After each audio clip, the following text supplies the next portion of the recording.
Oh, you know what? I forgot to put the countdown on and it started. Sorry about that, guys. Hey, we did not have music this time, but welcome. Scarlett will be along in a second. But welcome to Sci-Fi-Vision Presents Talisman Transmissions for May 31st. Tonight we're going to be deep diving the sixth episode of the season, which is called The Heart is a Lonely Hunter. Just for those of you that are new to the show, we have our deep dive on Sunday night. Let me bring Scarlett in here. There we go. Whoa, that wasn't supposed to happen. Hold on. Sorry. My crow wants to party. Yep, it does. For people who are new that don't know, we have our deep dive on Sunday, and tomorrow on Mondays at 10 Eastern, we have our review show for From. So lots of From stuff. And then this Wednesday at 7 p.m. Eastern, June 3rd, Liz Saunders, who plays Donna, will be joining us live, and you can ask your questions in the chat. So make sure you all show up for that. But please, sorry, my volume's really low. I'm trying to find the thing. But please make sure you like the video, hype it if you can, and subscribe to Sci-Fi-Vision. We always appreciate it, and it helps us out. But hey, everybody, let's see. We have Petty, Kaiser, Muncher, Just Me, Golden Child. Hello. Welcome. Hello, Scarlett. Hello. So what did you think of the episode? It seems like it's been mixed because I liked it, but not everybody did. So I don't know. What did you think? Oh, I'm kind of mixed about it too. It's a mixture of like interest and happiness and frustration, which I'll probably point out probably in this scene as kind of frustration. Oh, well, fair. And the paint scene was kind of frustration, but other scenes I liked. I feel like a lot of people maybe didn't like it because it was a lot more like character driven as opposed to like actor driven. Action driven. Which it was, but I think you need some of that. Like it can't always be, go. So I don't know. I enjoyed it, but yeah, but Julie has one job, and it's story walking, and she needs to do that job. Painter's not her job. She needs to story walk. And plus, I'm kind of frustrated with Julie not telling anybody about the man in yellow, like what she's seen. She's told no one. Yeah, that frustrates me too. I don't know if they believe her, but yeah, I wish she'd tell somebody. And I still feel like at some point, hopefully, she'll see the suit or hear them talking, and then she'll bring it up. And or maybe she would just say, "Hey, I saw a monster eating a liver during the day." During the day, the point. Yeah. Monsters during the day. But yeah, I just wonder if she's worried people won't believe her because Randall doesn't believe her. So I think that might be part of it, but I don't know. I thought he was just concerned that she was going to have one seizure too many. More than he totally was. But I think she feels like he doesn't believe her is why he did it. And I think there's too much doubt in this town. There is. But I think that's why she's hesitant. And I think that's why she, was kind of talking to Sarah. But yes, I hope these stories connect and they eventually find out that they're both kind of maybe involved. I don't want to say involved with, but having to do with the same guy, and that they both, they both groups have seen something bad, and yeah, but they don't tell each other enough. We know about that. We complain about that. So we'll have to see. Let's see. Muncher says, I need action horror driven. This season was weak. All right. Petty said it was incredible. Just Me said it was mixed. And Kimberly said that agreed with Kaiser. Some of the transitions could have been done in a different way, but overall, I thought it was good. Hi, B. Welcome. Whoops. I put the same thing. And Naveed said, I think it was disappointing because we waited 2 weeks for the episode of just conversations, even though they were necessary. Maybe they should have, well, I guess they couldn't split the season at a different time, though. They can't choose Memorial Day. But maybe if they had started them a week earlier or a week later, then it would have been a more exciting one, after the break. That's the only thing I can think, because yeah, I get that. We did have to wait 2 weeks, and it wasn't for an action-packed episode, that's for sure. But I I Yeah, mean, they have I to. was hoping that maybe Donna, when her kind of stasis mode between life and death, would have gleaned some kind of information or had some kind of vision or something like that.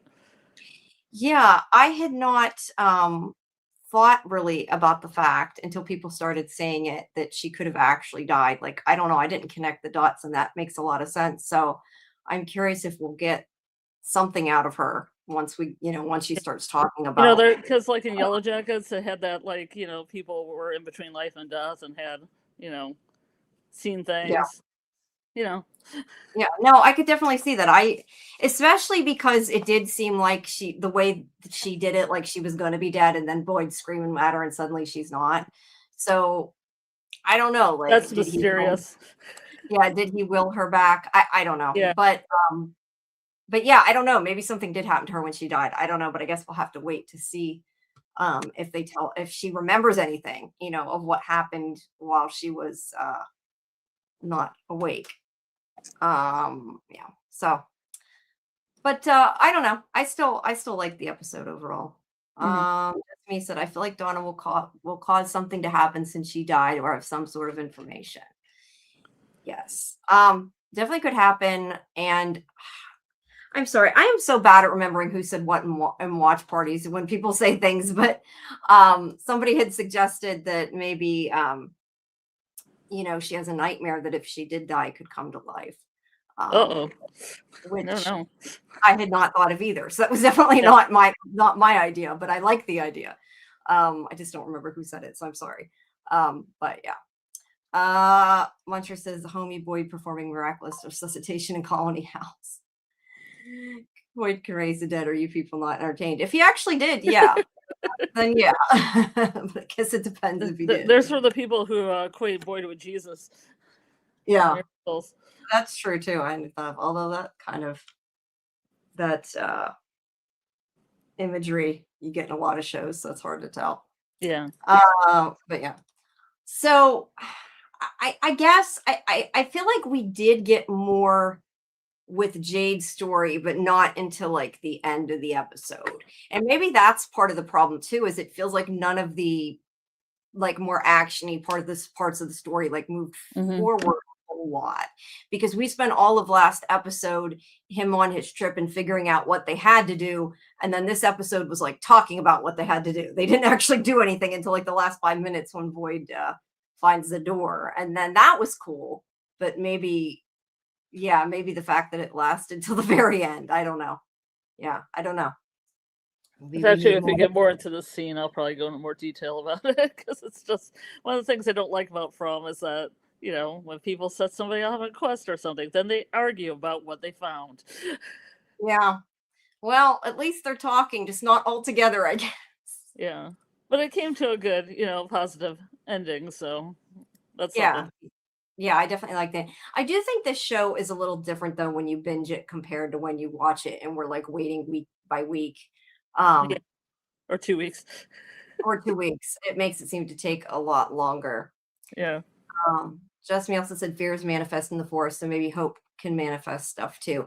And you Mhm. talked about you think Tian Chen Yeah. brought the so yeah, maybe Mhm. Boyd manifested Donna being healed.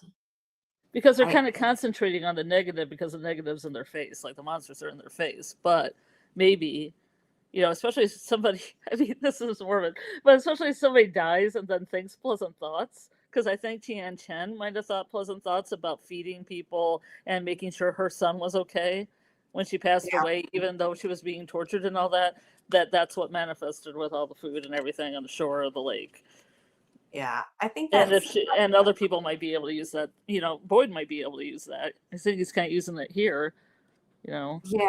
I only question though, how do we know if that's true? Unless the only way we're gonna know if that's true is if something did happen to Donna, and if she says, "Oh, they see something," and she's like, "Oh, that was me," That's I think the only way we're gonna know, because generally when somebody dies, they die. Um, so yeah, I don't know, but how Like her easy is it? sister's walking around town all of a sudden. Yes, I manifested my sister. Oh, maybe that's the question though. How easy generally is it to have good thoughts when you die? Most people, Probably especially not. well, but most of them are ripped apart, so they're not. I mean, Tian Chen. I'm surprised she did, was thinking about her son and stuff rather than thinking about the pain. But I guess it just depends on the person, maybe. I don't know. Yeah.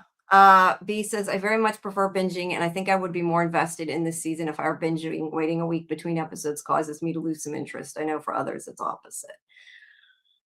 I think them putting the space in between the two episodes was probably not the best move, maybe. Because I know that a lot of people were really, really annoyed by it. But I mean, it fell on the holiday weekend and they chose not to do it because sometimes people aren't watching TV, which at this point, especially because it's streaming, I can't say it makes sense to me because people are still watching it and Mm-hmm. they could have like watched it on their own. It's not just on live TV, so I don't feel like they had to take a break. But like I kind of understand why they do. They did. They used to do that more so than they do now, which is I think why people got kind of upset. And also, this isn't just popular over here either. In in Yeah. other countries, it's not Memorial Day, Yeah. and Kaiser's right. It could have given people more time to watch it rather than them taking it off. Oh, that's what I thought they had a break because they thought the holiday, but then people could catch up. Yeah. And Just Me's right. Widow's Bay gave us 2 episodes during this time. So maybe they could have at least given us 2 when we came back. It would have been nice. To be fair though, like this was From is on a Sunday, which is a little different Yeah. than Widow's Bay being on in the middle of the week. Mm. I mean, I'm giving an excuse. That's not necessarily a good enough reason. I'm just saying it was on over the weekend as opposed to in the middle of the week. Like Widow's Bay. Let's see. Doc Green says, if Victor says the man in yellow came in the same way as everyone else, does that mean he's not the head man in charge of Fromville and there's some other entity above him in charge?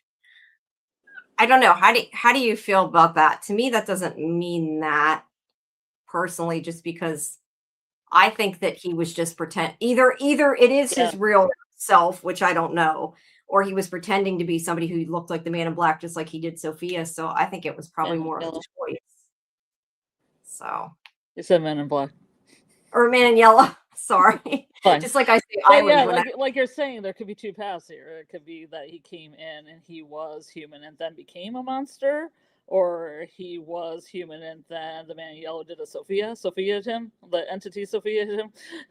yeah, yeah, Or yeah, or it could be, I mean, I feel like he might have been a Boyd, like a leader type, and then maybe became broken. If you break, maybe you become a monster. yeah, Then yeah. there's an There's a entity lot. above him. Yeah, there's a lot of things that it could have been. I don't know. I mean, that's not to say that he is the one in charge. I mean, he could not be too. I'm just saying I don't think that him Mm, coming in looking like the man in yellow necessarily means there is or yeah. isn't somebody above him. Yeah, Victor isn't very forthcoming of information about him, nor is Julie, or really anybody else. Yeah, well, we know it's like it's hard to sometimes say things because we don't know. Because we're missing a lot of information, you Yeah. know. But I mean, seriously, if I saw a monster during the day story walking, I've been like, hey, everybody, there's monsters out during the day. Just so I let you Yeah, know.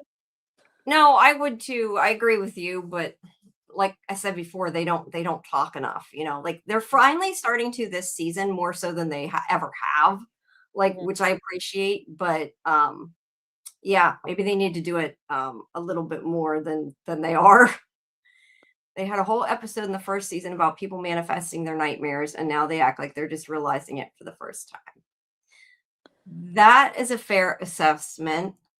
I would say Sarah said that, but not everybody heard it. And Yeah. I feel like this was more confirmation.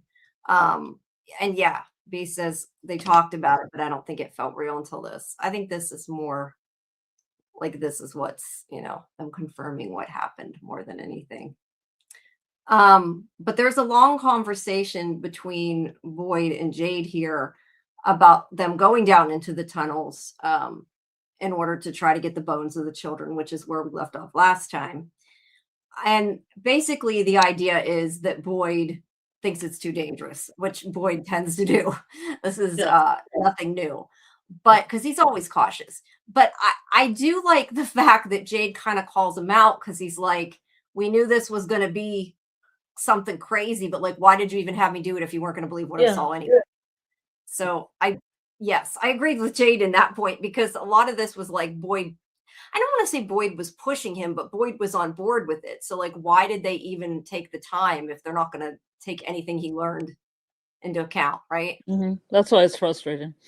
It's Yeah, been frustrating because this is the first scene where this stuff has happened. yeah, yeah. And I also feel like, and maybe this has to do with the pacing. I feel like maybe they should have split the episodes different too, because this Mm, feels like a continuation of where they left off last time mhm. and still not really knowing anything or learning anything new because it is just kind of them discussing it, you know? Um, I don't know, yeah, it feels kind of bookended for me. This episode starts with this and then ends with the wall, and I think that's a good book ending for it. I think it has a good start and a good finish. true, true. It just, I think, because it's so long. I guess too, they're also maybe recapping it, but then again, I don't know if when they wrote it, I don't think they intended for there to be a break. I So don't think I don't know if you can really take that into account or not. Um, but yeah, Boyd's basically like, well, if this is what you think we should do, how are we going to do it? And I love that Jade's like, well, I figured you'd figure out the plan. He's like, he had no plan. That's Boyd's job, which I thought was funny. But he does talk about how in religious cultures and in history that the deceased, offer great reverence, and that if the town was built on a sacrifice, that could be what's keeping the spirits of the kids there, and that could be why they have to get rid of them or not get rid of them, but let them Mhm. free. And he does question, like, do you ever wonder why they never come out of the tunnels in the day? Mm. So I guess by that comment, Jade's kind of saying like they're keeping watch over them to make sure nothing happens to them because they're important. I don't know. That part wasn't super clear. Yeah. Um, he says they could be protecting the very thing that makes this town possible. So Mhm. yeah, I guess that's kind of what he's saying. Like they not come out at night because they're in there making sure we don't get to them, I guess. Although Mhm. I'm not sure why that would happen during the day and not during the night. I'm not sure why that would necessarily be different, but Mhm. yeah, I don't know. It kinda connects up to the teeth as well, all this bones imagery, like something permanent that a person leaves behind. Yeah. And that Connected to their also, souls or not, I don't know, question mark. yeah, big question mark. And the other thing is we also have, of course, the whole thing with Marielle. Like, is it just the kids? Is everybody in the town stuck there? And Mhm. like even if they do like release the souls of the children or whatever, what about everybody else if that's the case? Like, do they have to do that for everybody? Do they have to dig up the bodies of every single person that ever died there? I don't, it's Or does it releasing their souls to break a curse, but then they can't go back home, but nobody else comes back in? that would be interesting. And I wonder how many of them would like willingly sacrifice that and like for nobody Yeah. else to get stuck in this. I feel like a lot of them would, not all of them, Yeah, I but I remember feel like Kenny saying a something lot like would. that early on, like we're maybe not working for us, but the people after us, something along Yeah. those lines. Yeah, and I feel like most of the people there of the main characters would probably be okay with that if they knew everybody was safe. I mean, I don't know that they have a way of knowing that, but I'm just saying. I I don't feel know. like I just want to bet on Donna, so hey. no, Yeah, I am so glad that Donna is okay, I and was so worried, but she pulled through. yeah, I was too, and they kept making it seem like she was going to die, and then they like twice um did like a fake out. She just better stay Yeah. okay. That's all, right? I guess if she would have had a dream or saw her sister or something, I'd been like, uh-oh. Oh Yeah. no. Yeah, then we really gotta worry. Just me said I think all the bones of everyone are there, so they're all stuck there. I Hmm. don't yeah. I mean, Yeah, it's true. Everyone has died it could has been buried there. be. If Mario's right, it definitely could be the case. Lucas Hartley says the monsters don't do a good job guarding the caves because they never kill anyone who goes down there. Have they never killed anyone goes down there? Or I'm trying to think, or is this like more of an assumption? I feel like There this was is that one body that was down there that Elgin had to move out of the way when Fatima was down there, but that was more in the root cellar, but it's kind of connected to the caves, right? Yeah, that was in the root cellar more so There than is the one cave. body down there. But yeah. I mean, I don't know. I just personally feel like that's an assumption that no, they didn't kill anybody down there. But also, maybe who knows? I mean, maybe they're like, if they were brave enough to go down there, they don't kill them. I don't know. Maybe they're like, it's not fun if they were that brave. you know? Yeah. Hey, Debbie. Yeah, I don't know. I do not have answers. I found out a fun fact that there's 9 cats on Jade's shirt, like 9 lives. Oh, interesting. You know what would be scary though if they start changing during the show. So pay Just attention. like They us, always only 8.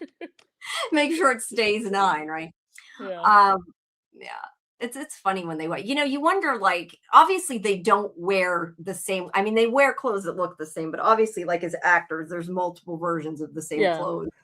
But it's kind of gotta suck. I feel like as an actor to have like really awesome costumes and be like, I have to wear the same damn costume every day, you know? They, Disco I mean, shirt and the cat t-shirt. yeah, but that's what's funny because like they had the whole conversation about them doing the laundry. So why do they continue to wear the same clothes every day? Am I the only They one had that's that annoyed? whole room. Donna said there was a whole room at Colony House full of stuff. Yeah, so why do they keep wearing look, not all of them do. I mean, I noticed like Julie changes, maybe it's because she's a teenager, I don't know. But like Yeah. Boyd has been wearing that damn yellow shirt. It's had blood on it, it's been clean, That's it's had blood on symbolic. it again. It's still the same. Symbolic.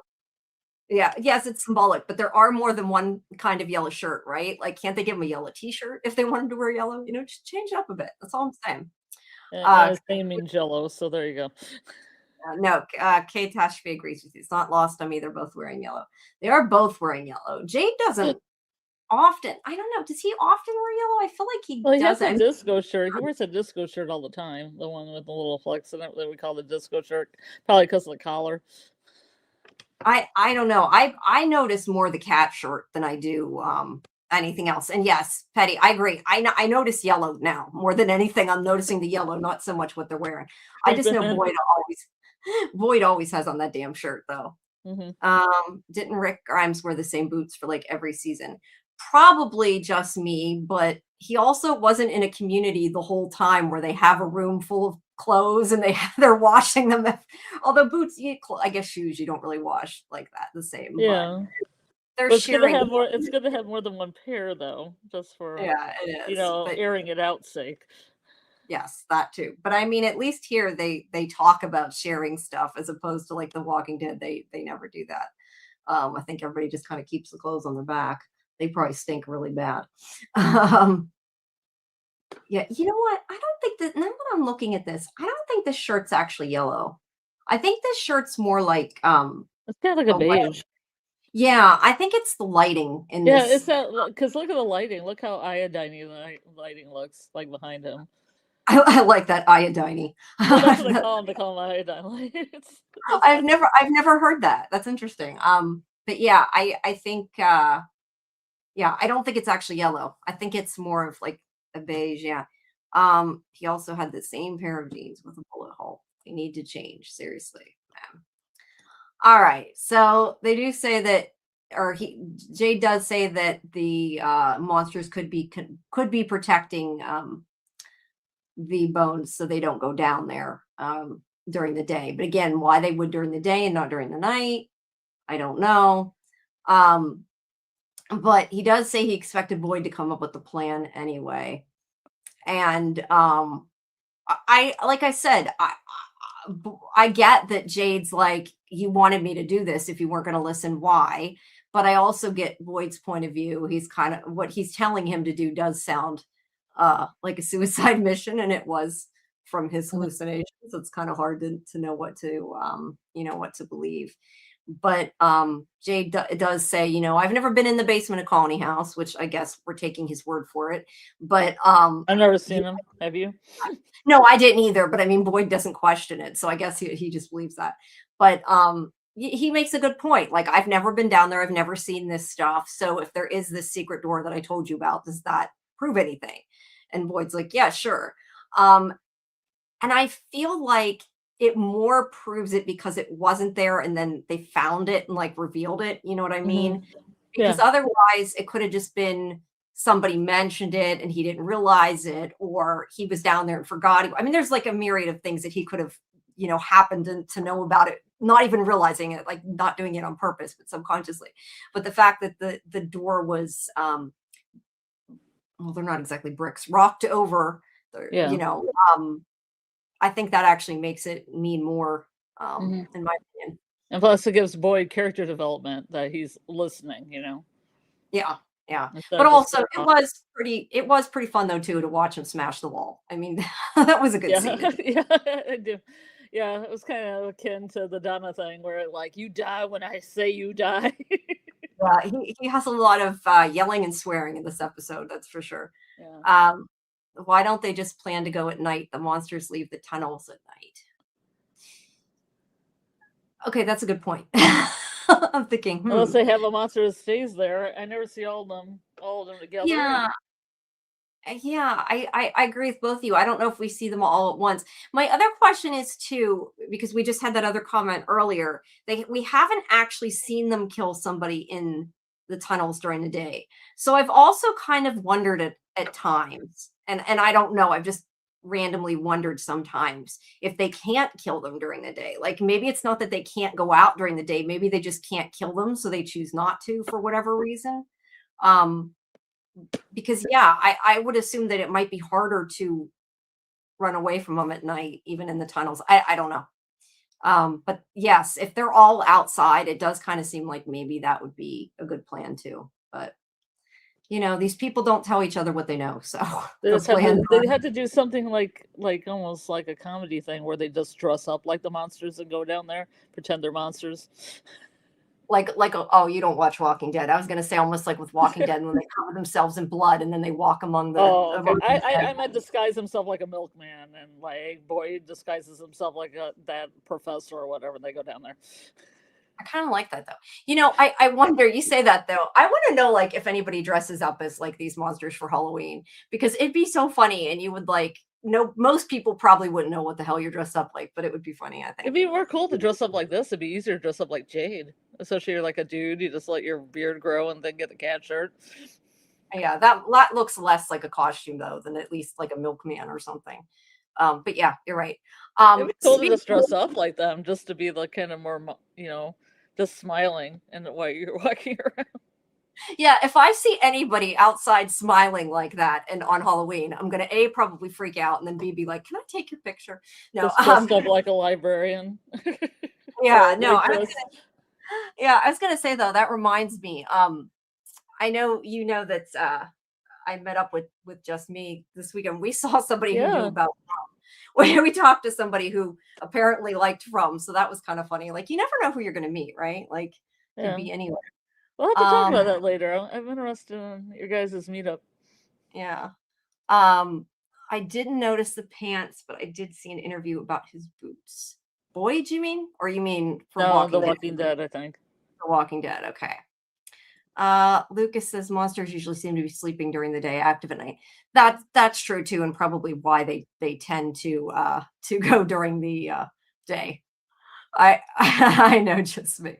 Hey Dieter, welcome. What Yes, was it? Was it sorry, go weren't Victor and Tabby in the caves during the day?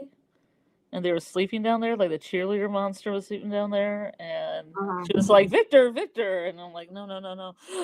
And Yes, yes, that was when they were down there, and the time the monster talked to Victor, though, I think was a separate instance, yeah, maybe. But yes, they were down there and they but were no, sleeping. yeah. But yes, Nicole, if you're watching this, talk to us. I don't know. It's just funny because usually when you say From, like nobody knows what you're talking about, although it's getting more popular. But it's nice to find people that do. I'll dress like Jade and write Ankui on my forehead. Yeah, when I first started watching this the first season, I only knew of What Is From Cast was the only podcast I knew of, and I couldn't really find anybody else who watched it. Yeah, you have to I have to look. Look, I never really even knew people. I mean, I knew people did live streams, obviously, because like I said before, we had our regular review show, but I Yeah. didn't know that there was so many and that people. I didn't know like what a deep dive is. I never like knew that people did what we were doing now Yeah, yeah. until I met you guys and started finding out about this and going down these rabbit holes. I'm enjoying it, but learning a whole new culture there. All right, Well, so what's to the left of Jade in that picture? what Is it just it's just a piece of paper on the wall? That thing on the left. What is on the that? left? Yeah. It's a clip. Hold on, I'll go over it. It's a clipboard with Oh, okay. something on it. Yeah, It it's almost just a looked like a clipboard. drawing or something, but it must have been shadows playing with my vision. It looks like it could be like a watermark on the paper. Like, you know how Yeah, some paper is like stationary? I don't know, but that's what I would say it kind of looks like. yeah. There's some odd things around in the set. That's for sure. But yeah, they're gonna go try to look for the door is the idea. And they're drinking the So is last. is it night right now here? I got confused because I didn't know if it was nighttime or daytime, but it looked like nighttime. But then they kind of made a mention of the timeline that didn't make sense. You know, looking and granted, sometimes like these shots they end up so dark just because it's filmed like that, it's hard to tell. But to Yeah, me, looking out that window right now, it looks like it's night, but I yeah, have to assume it's not, or mhm, they jumped to daytime and didn't tell us because they can't go yeah, from the police station over to Colony House in the night. So yeah. Because Sophie said something. Sophia said something about that in the timeline that it hadn't been hadn't been night yet, and I'm like, wait a second, this looks like nighttime. And I'm confused. yeah, well, some of these, like I said, some of these pictures come out so dark it's hard to tell, and it's just the Yeah, way they that suit's still there. yeah, I think it's partially like because it's, you know, the way it's filmed or whatever, it ends up looking dark. They On gotta your move that inside. suit. What, the suit? Yep, it's still They gotta there. burn that Look, thing, it has to be there when Sophia walks in later, right? I mean, didn't you see her looking of at it? She course. was like, all right. You would think that Julie would walk in there, but no. Of course not. That would be too easy, Scarlett. I like the fact that they mentioned Egypt like twice within a minute. So am I supposed to take notice of mummification in Egypt and now the pyramids of Egypt? What was the other thing with Egypt? Because Jade was talking about the Egyptians mummified their bodies Oh, did because he the give that bodies were important. example? Okay, I couldn't remember if he gave the Trying to example. I don't convince I don't Boyd that the bones were important because, you know, Right, right. No, solstice I did didn't this to have preserve the body. yeah, I just didn't have it written down. That's why I didn't remember it. But then she's I looking at Egypt here, and I'm like, am I supposed to take notice? There's well, something. didn't weren't one of the folk stories from Fatima told, weren't one of them sort of Egyptian too, or am I wrong?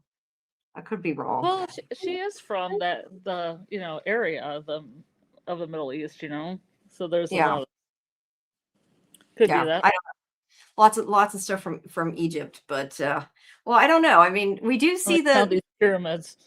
I'm also thinking of the fact that we found like when they've gone when Victor was down in the caves, like they keep I guess it's not really the same thing. I was gonna say have people's clothes and stuff down there. Maybe the cave is like a tomb. I don't know. You're just making me go down that route, but I don't think that Yeah, was I just um pay attention when there's two things about the same thing, like really close to succession like this. I always kind of take notice of it, yes, definitely. No, I agree. unless And it's just thank trying to reference that and the fact that Acosta really hasn't done anything the whole time she's down there.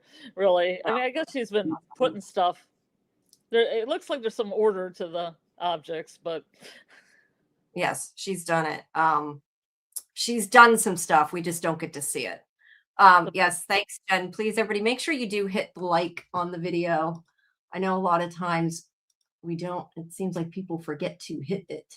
I was gonna say we have how many? I'm looking to see. Not in whoa. I guess people aren't liking this for some reason. Because we have almost half as many likes as dislikes. oh, great. I don't know if those are particular people or you guys aren't enjoying it. I hope you're enjoying it. But yeah, It's probably a please. smear campaign. Don't worry about it. Probably. No, but hey, What's like the I first always thing say, that it still Acosta helps. looks at before this one? You know, this was the one that popped up when I went through it. I didn't go frame by frame, so I'm not entirely sure if there was something else. Do you remember there being something else? It looked like a house or something. I wasn't sure. I was trying to Um, equate it to the other thing. yeah, I don't. Let me see really quick if I can.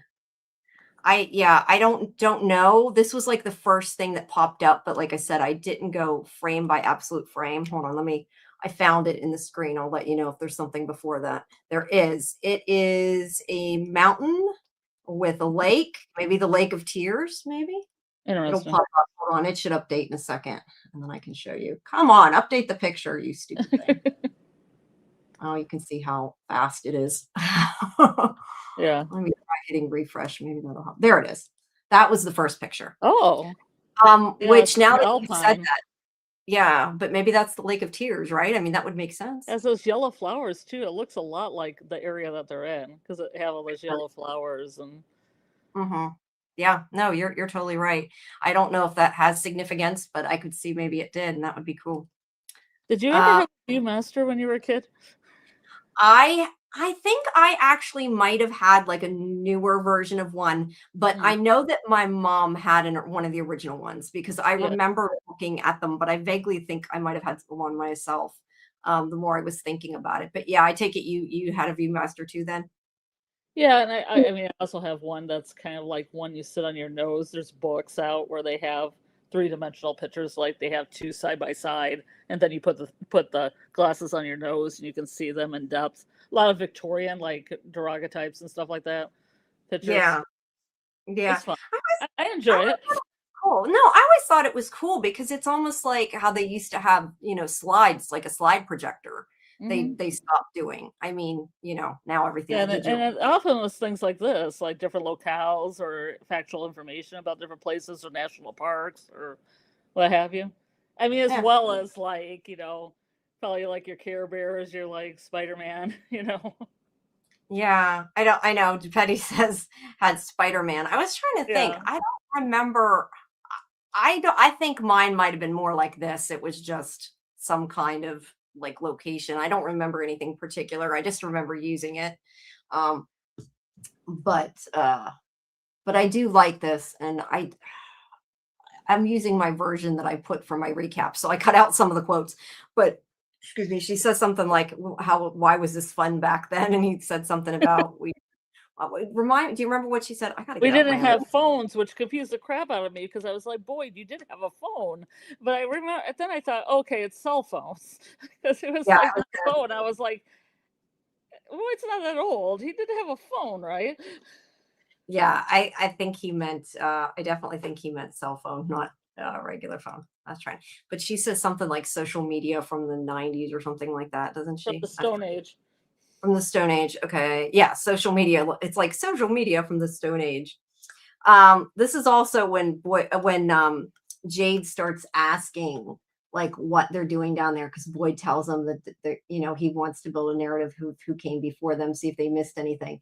And this is when Acosta says Boyd's just trying to keep me busy because he knows I want to kill myself. And he's like, "How's that going?" And she's like, "I haven't slit my wrist yet." And he's like, "So it's going well." Yep. That's when they have sarcasm like that. Like it's kind of dark though, right? Like her talking Gallows like humor. Some it is, gallows but humor. it is Sorry. gallows humor. No, no, you're right. It is gallows humor, but I feel like I don't know. I feel like it's also a little more serious and like they're making a joke out of it. So I kind of feel bad for her, but I also thought it was kind of funny. So I don't know. It's good to I don't see know. her though. I'm just happy to see her in any Yes. Yeah. form. Yes. No, I agree. I'm happy for that too. Let's see. Jen said it's pretty like the Yellow Jackets lake. Like Hmm. that nothing bad could happen there. Yeah, I nothing think a bad could lot of happen there. that happened on Yellow Jackets, right? Viewmasters were basically in 3D. That was kind of the way to see, I guess, see it in Hmm. 3D. They had the two. You're using, both your eyes to get the depth. All right. Well, she asked what they want, and Jade's like, "We're looking for a secret door that I found when I was on mushrooms high in the forest." And she's like, "People have strange conversations." Like Costa's always on the outside of it, right? I feel Hmm. like before Acosta, she's been kind of gone and doesn't know what's I hope she what. finds a clue soon. I feel like she's going to find a clue. Hopefully, it won't be like in episode 10. Yes. Yeah, we need something, right? Like there's got to be a reason they're going through that shit. They got to find I something mean, I down hope there. it isn't at the end of 10 and she finds some old picture of Sophia and she's like, a clue, and then it ends. That would really suck. That's all I gotta say. That would really suck. That's my answer. I know who the man in yellow is. Then it's the end. Dun dun dun. No, maybe it's like a Scooby-Doo thing. They're gonna unmask somebody. Let's see. V saw Disney stills. Yeah, I think maybe now that you said that, maybe I did have something Disney, but I'm honestly not sure. So anyway, they're gonna look for the door, and Jade is excited when he sees, I'm going too slow, all the suitcases and everything there. I don't know, they're suitcases, whatever they are, cases, different shit over there, because it's like what he saw in his hallucination. So they do start yanking it down. Unfortunately, I love though, like they do make you wait to see, right? Like they use it as a reveal, but all there is a wall. So yeah, they did kind of set it up, didn't they? Because all that stuff was filed up there. They did. Let's Rig Bop says, anyone who said the last episode was bad needs to rewatch it. We got some seriously critical information. I'm with you. I liked it. Like I said, I know it wasn't a lot of action, but I liked it. But I'm also not always the person to go by because I do binge it. So I think sometimes I look at it a little different because I saw them all together. So what was I going to say? I totally lost track of what I was going to. Oh, I know I was going to say, why do the people in the chat, why do you think that this door was walled off? Like, there's got to be a reason, right? Yeah, there might be something evil behind that door. I don't know. You know, maybe there's something, because sometimes I think when Jade needs to release he wants to go get the bones and release the souls, that might be step one to something and not a finish. Yeah. True. And maybe somebody tried this, maybe Christopher, maybe somebody else, and failed, and somebody walled it up because it was not good. Yeah. We got to think though that it's got to go into the root cellar first, then into the caves, because I'm going to assume what he saw in his vision was accurate, since we know there's a door there. Because he went through kind of that hallway, I guess you call it, of what we call the root cellar before he actually got to the caves. So this root cellar and these hallways, again, whatever you want to call it, I'm assuming they kind of run under everything, right? Because it's under the church. We know it's in the area where Fatima is, and somehow they all kind of connect to the caves or something. I don't know. Yeah. But yeah, it makes me wonder, and it also kind of makes me scared because that to me means that the monsters are underneath them, right? So somehow I guess the talismans aren't, like, if I know some people say the talismans don't work and it's all they pretend they do, and I know that's a theory. But assuming they do really work, it must be more of like, trying to think of the right way to say it, like more like a mental thing, because it's not like a physical barrier, because why otherwise couldn't they come up from below? Like, it's got to be, does that make sense what I'm saying? Like, they don't put them on the floors, but that's also the same thing, like they only put it on the front door or whatever. They don't put the talisman everywhere. So I don't know. Well, I hope there's some. I'm sorry. Sorry. No, I just started reading it. You started talking. I'm like, well, I was collecting a thought to talk about what you just like. No, go ahead. Oh. Like, I feel like the talismans, see, you saying stuff about talismans, it goes in my brain, it like rolls around for a while and this comes out. That the talismans themselves, I hope we get a scene, because they had the colonial woman and the cast listing and everything, that they were going to get an older, I want to see how those were made. I want to see if there's something that would show us the rules of it and how they made them. Yes, I totally 100% agree. Like, we need a little bit more rule structure to feel, for me to feel like better about From and them getting out. We need a little bit of a rule structure. Yes, I agree. I've said before that because I was talking about this the other day, like how for Widow's Bay, we got that flashback episode, and I said I kind of don't want that for From, because there's not a lot of episodes left. But I love Smiley in the Pilgrim hat. It's my dream. It's my dream. No, I was gonna say I say that, but then part of me does. Like I feel like we don't need like a flashback explaining how the town was cursed because we know that. But I feel like if there are other things in a flashback, like you're saying, like how did the talisman come to be? How were the rules found? Even if it's just people testing it and and dying, Yeah. something like that I could be down with. But Catastrophe said that the answers are underground.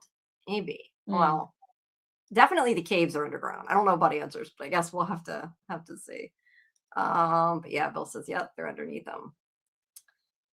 And Jade is the anomaly. The other ones weren't smart. Yes, it seems like the other incarnations were not apparently as smart as Jade. At least that's what we're being led to believe anyway.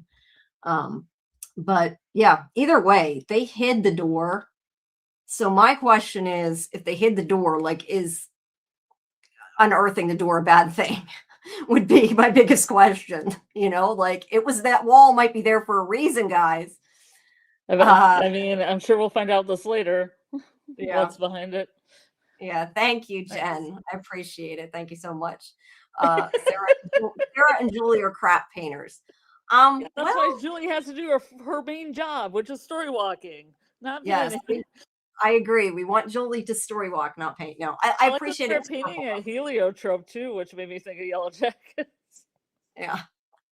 Thank Making you. her I don't know. bedroom a cult bedroom. There's going to be a cult. Yeah.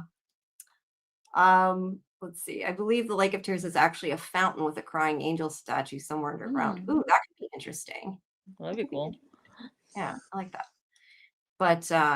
But yeah, I do like I said, I do appreciate at least that the walls are purple. I like that. Not that that means anything, but I like that.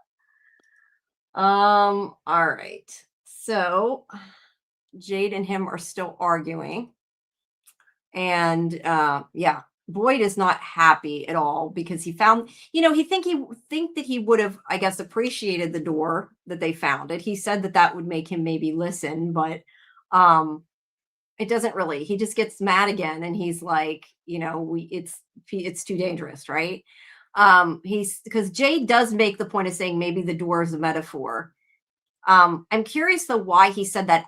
Oh wait, they didn't find the door yet. That's right. They found the wall. Forget I said that. Jade says maybe the door is a metaphor. And that's when Mm-hmm. Boyd says maybe the bones are too.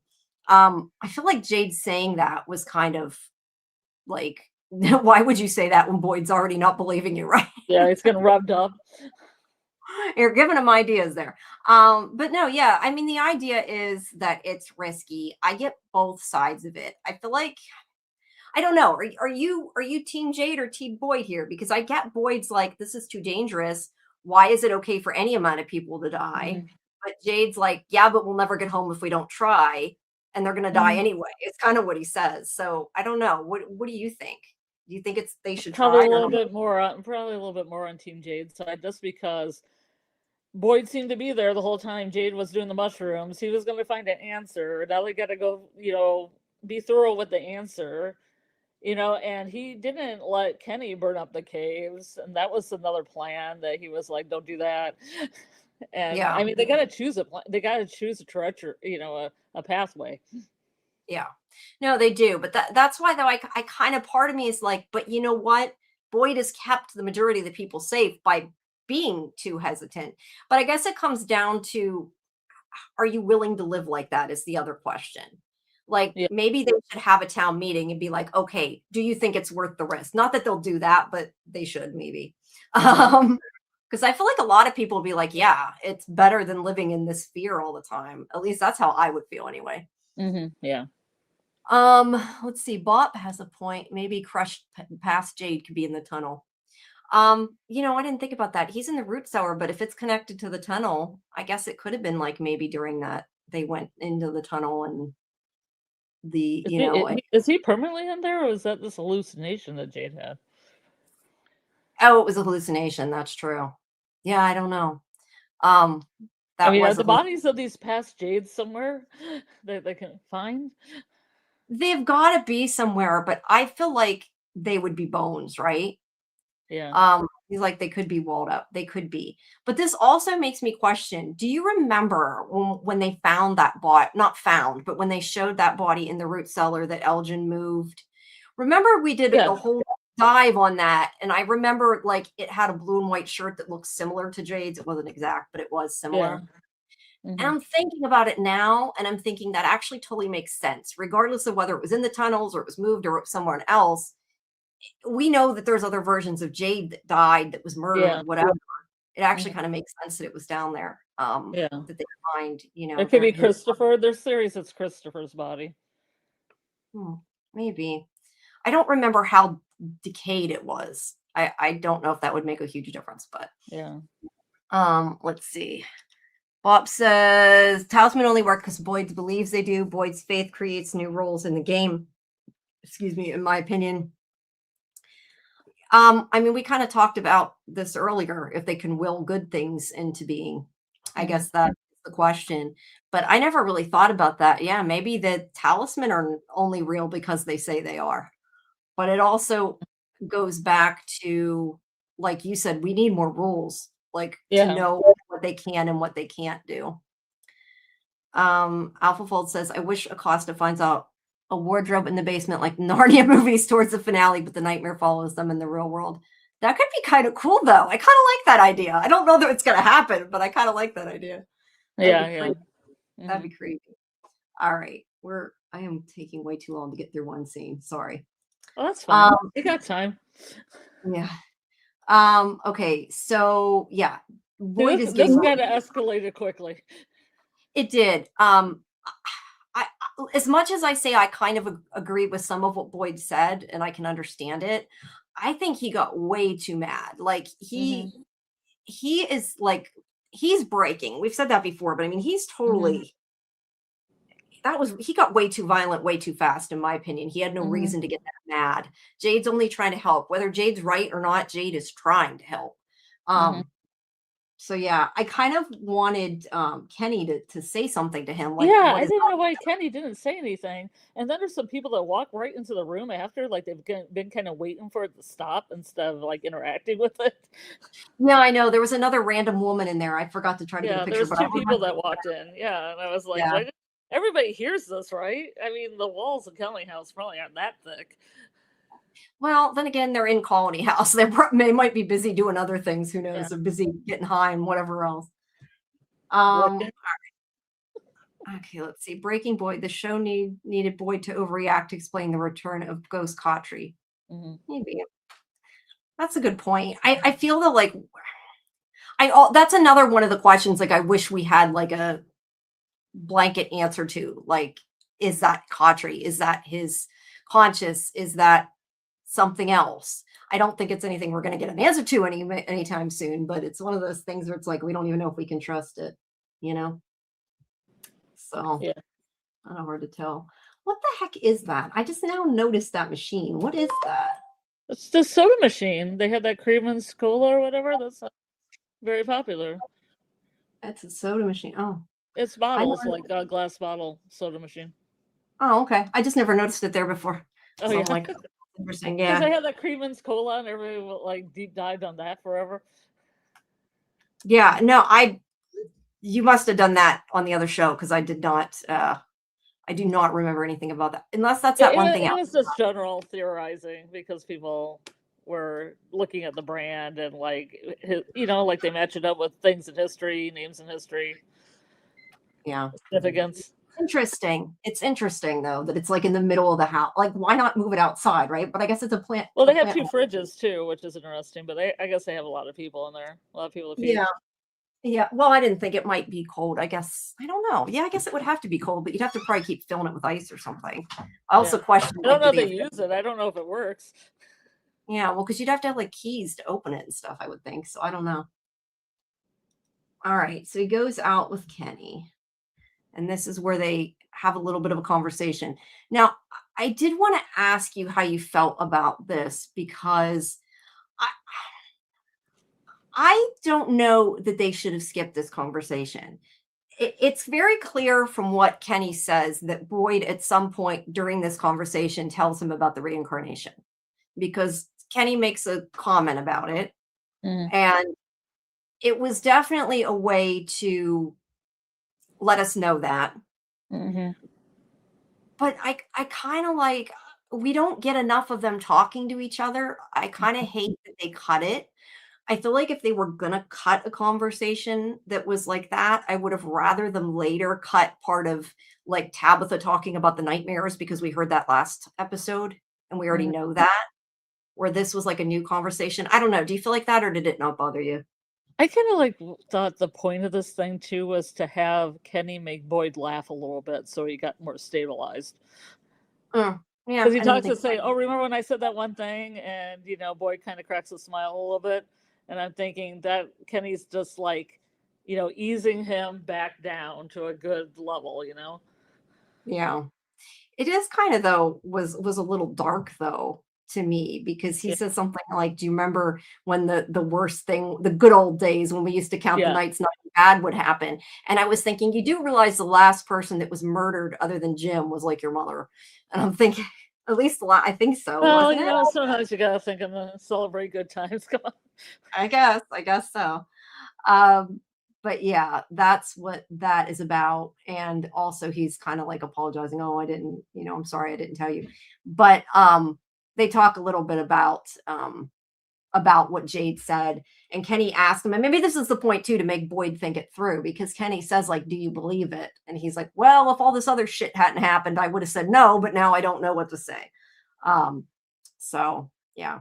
But at least we do get some information sharing that we get to actually see, which is that Kenny shows him the drawing of Miranda being eaten.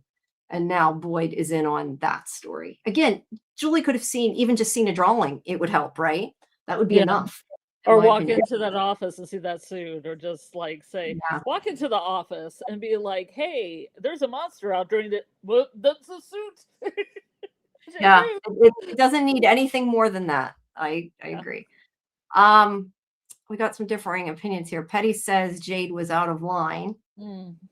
So yeah, I mean, yeah, he was. I just think Boyd got a little too. I think A little, anytime he gets sensitive towards, especially like Abby's death, it kind yeah.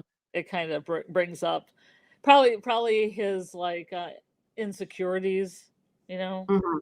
of what he Yeah. could have done. You Yeah. know, And he didn't do exactly.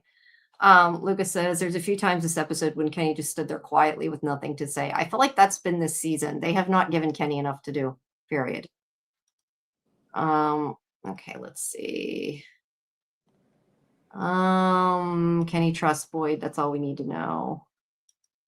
That's about Donna. I'm gonna table that comment about Donna. the Donnas, yeah. Strig, yeah, because we can get when we get there. Um, let's see. Jay says before Jim. Oh, Tilly. Okay, there was Tilly and Nikki. You're right. I forgot about Tilly and Nikki. Oh, A lot of people do. Sorry, that was I bad. guess I just buried him out back without hardly any ceremony.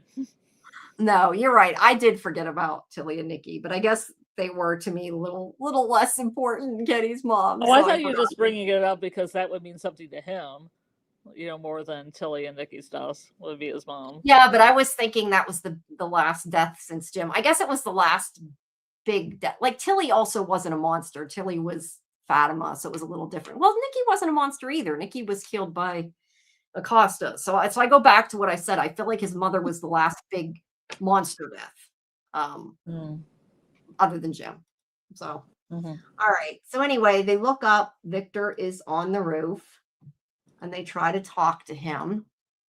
And so Victor has a story about a guy that he knew that hated the place so much that he decided to jump, which is kind of interesting because we have multiple stories about people unaliving themselves since Acosta was there earlier talking.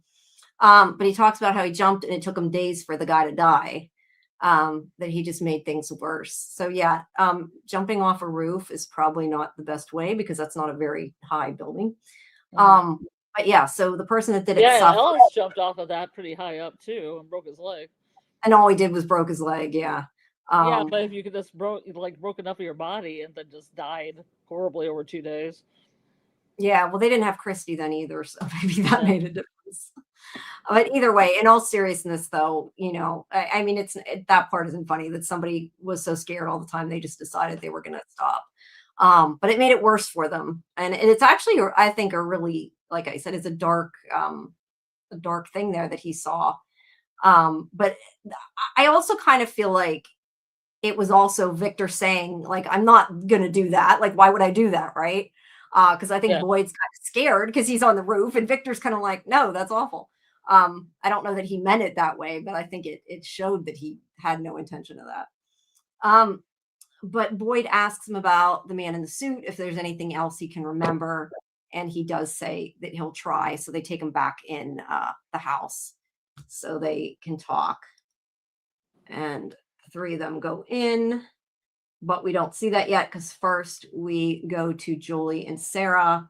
And this is where Julie says that she understands how Sarah felt and she's sorry that she did that to her. And Sarah basically just says her brother had said that fresh coat of paint will fix all your woes. That And seems that, weird. yeah, that is kind of a strange line, right? I was trying to explain that to my boyfriend because I was like, Nathan's kind of a weird character, and he's like, is that a euphemism? And I'm like, no, I don't think it is. No, no, I think that was the girl. But yeah, she wants to paint Sophia's room to do something nice for her. But she doesn't even know what color it is. It could be orange, who knows? Could be But Sophia's least favorite color. It could be yellow. Oh god, it's kind of funny that it wasn't yellow though, isn't it? Yeah. That's hilarious. Actually, purple is like the opposite of yellow on the color wheel, so I thought it was opposite of green, but it's close. Isn't it? Maybe it is. I thought it was the opposite of yellow. Well, the compound colors of like purple, green, and orange. Yeah. Well, that's a really big purple shirt she's got on, so I'm like looking at purple as symbol of something. It's something, yeah. I have a little bit of a problem with this though, with this scene and with what Julie says. Because Julie's like, I'm sorry that that I said the kind of things I said, that I understand how you felt. I'm not sure that people ostracizing her because she killed her brother and tried to kill Ethan is in any way the same thing as Julie feeling like Randall doesn't believe her.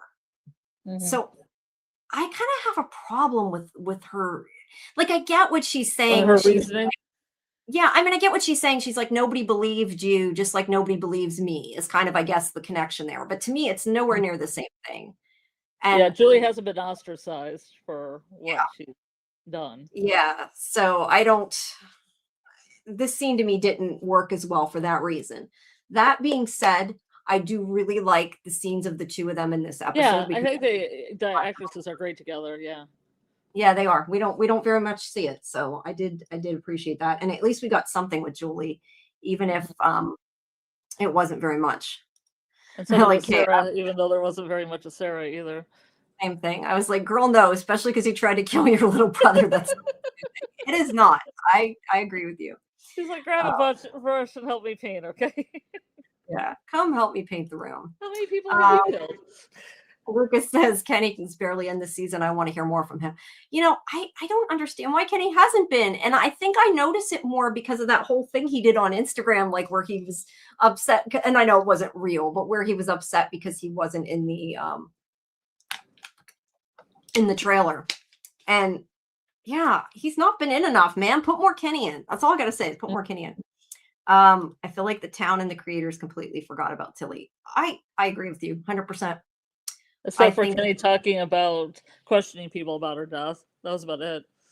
Yeah, but that ended really quick, and then they never really went back to it. So, all right. Well, so it's because Fatima doesn't want to be found out, so we're just going to brush that under the rug. Yeah, but I feel like at some point it's got to come back, right? Because otherwise, that's sloppy.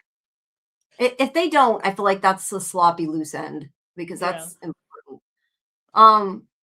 So they talk to Victor to find out more. Victor just says that he thought the suit was funny and that he seemed like a nice man.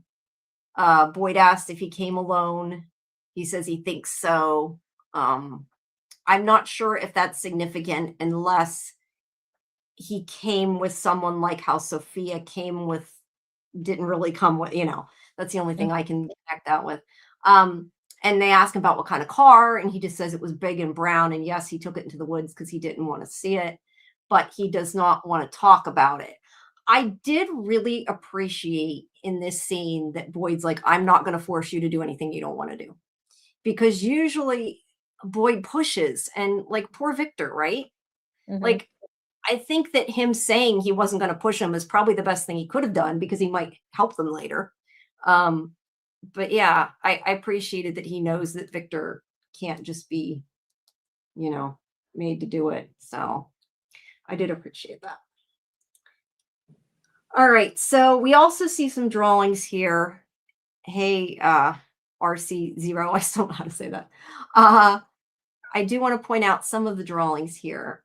There are some more, first of all, some more toy cars. I don't know if there's any point to them. It looks like a sheriff's vehicle, maybe a dump truck. I don't know. Is there a plate with a house on it? Is that Colony House and a plate?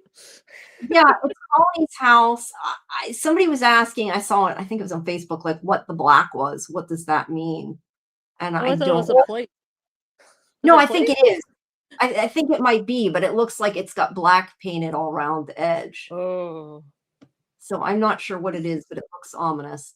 There's also a fire back here in the background.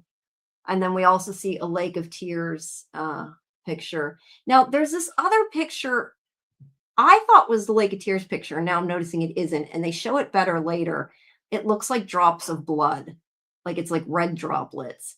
And it makes me what that's about because it makes me think of the whole thing with Sophia in this episode, right? Like with the blood and the glass and everything. I don't know that that's what it has anything to do with, but it did make me think of that. Let's see. Jay says history repeats itself and from Henry's alcoholism is going to get Victor killed like Frank did to Megan, especially since last season they made a big deal about Henry protecting Victor. Maybe. All right. So yeah, he says he doesn't have to tell. And then there was another picture too that looked like a person, but I don't think you have a still of it. No, they were talking about that earlier in the watch party, but there's a better picture, I guess, in one of the other episodes, but we didn't know what episode it was from. I did not see anything that was of a person. I would have had to go through and try frame by frame again to see if I could find it because I really didn't see anything else. Those were the ones I noticed that they focused on, but I don't know. If we can find a picture of it, we can talk about it. So Donna interrupts and tells him what's going on. And I did really like this scene though, where I forget, wait, I somewhere here have the quote, I think. Maybe not. I thought I did. But where she says something like the way she says like that there are big dolls that came out that attacked us, that came out of the lake. It was kind of funny the way she said it deadpan, I think. This is a way that she, you can tell she's talked to Boyd for a long time, and it's like, I know you're gonna think this is crazy, so I'm gonna tell you straight up. Yeah. Let's see. I swear I had it here. Hold on, let me see. She says we were attacked by giant dolls that came out of the lake. But yeah, I don't know. I just find it funny. But she also points out that the totems aren't decorative, that Tabitha used it to kill one of them. I mean, not only are they decorative, they're also purposeful. True.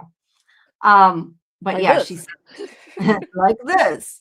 And then she also talks about finding Roger's body. I'm sorry, this is one of the creepiest things of the show, I think, and that freaked me the hell out. Like, that's creepy. Like we know it. What? No, go ahead.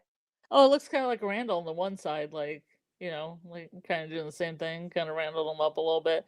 The doll eyes, yeah. I wonder if he's going to become a doll. I had not thought about Randall's face. You're right. It kind of a little bit does. Like the face. But I mean, he could become alive again, right? Like they could animate him because they could animate him like a doll. I sure hope not. I mean, nobody's taking care of his body. He's just hanging out. Like Tilly, they just forget about it, right? Yeah. Like Bill come alive again and try to kill you. I don't know, but I found this very creepy that they made him into the doll. A lot of people though asked like how the doll sewed it, where it got the buttons from and that.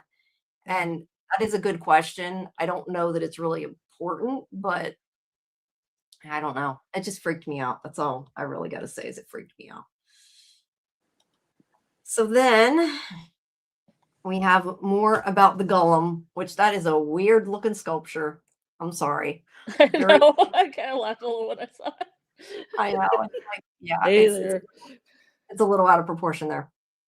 So yeah, You know Ellis what's asked funny? what?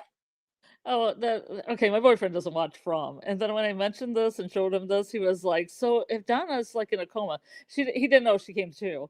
He's like, "Could they put her soul in this golem, and then it would just be the golem with like Elizabeth Saunders' voice, That would be funny, but I don't just think it walking would. around county house, getting shit done Yeah, with I the don't think golem as a golem." I'm not. I feel like that's a different show, but that would be funny. This thing's got to be animated eventually, right? I mean, I this sure hope isn't so. just it. This is not right? This is not the end. I hope not. It's like too good of an opportunity, but yeah, Yeah. I don't know. I've said before, I wonder if it's just her way of coping, but I do agree with you. I sure hope not because they need to do something, right? Mm-hmm. But yeah, the point of this scene is that he's asking her what's going on, and she basically says the same thing that we already knew. She said before that the world was scary, and that believing in this kind of thing helps her, made her feel stronger. Which we kind of already heard this, Yeah. so I feel like we really got nothing out of the scene other than seeing the weird looking golem. Um, but yeah, there wasn't too much really, in my opinion, in that was important, but maybe it'll be more important later. Okay, Well, she there's believes the in magic. yes, that she believe that's true. She does believe in magic. Um, and Kaiser says, "Imagine it coming to life. It could be very interesting if it comes to life." Mhm. The power of Uh, imagination. yeah, Milk Toast says maybe Roger replaces the dead doll. Maybe because there was Ooh. one like the one that they killed that they stabbed, right? So Yeah, maybe that's button. creepy. Yeah, yeah. B says there's a lot less mud there than there was before. It doesn't look nearly as heavy as it did before. Mhm. True, although I think that's probably more just a prop department thing. Mhm. Um, so Well, I'm here's some glad of the it didn't break the floor. yeah, I still think that could have been funny if it did though. Yeah. Okay, so there's a drawing of Candy. The only thing I can say about Candy is Sarah was talking about Candy. That's the only thing I can. They can make their own candy. I got gripes about that. They probably could. They probably could. You got sugar, you got fruit, you can make a candy. Oh, that Yeah, cup? You're gonna talk fertilizer. about that cup? Well, the cup is the same cup that Sophia gave Marielle. I did notice that, but that wasn't what I was going to talk about. Oh, okay. I was zooming in on the pictures. This is what I was talking about, the red drops that I don't know what it's supposed to be, but to me they look like red water drops, like or Oh, blood yeah. rain. And Mhm. so there's that. This thing looks like a grandfather clock to me. I don't know. Oh, there's a And then, grandfather clock in the caves. is there? Ooh, Yep. I guess there is. Yeah, when There's they more come in and than I know Jasper's now. kinda having that tea party by himself, there's a grandfather Mm, clock. yeah, yeah. I don't know the why that yeah, because it has this is stuff he wanted to forget, right? So that actually makes sense.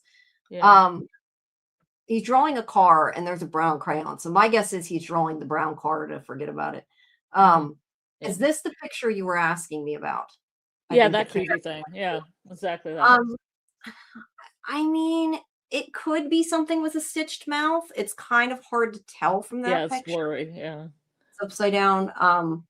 I mean, I could probably sharpen it, but then we're back to the whole thing with the group of people. Like the AI is just going to make up shit anyway, so it's kind of hard to. With the children that were there in Fromville. Yeah, yeah, that was a bad idea from the beginning, and I feel like that's all this would do.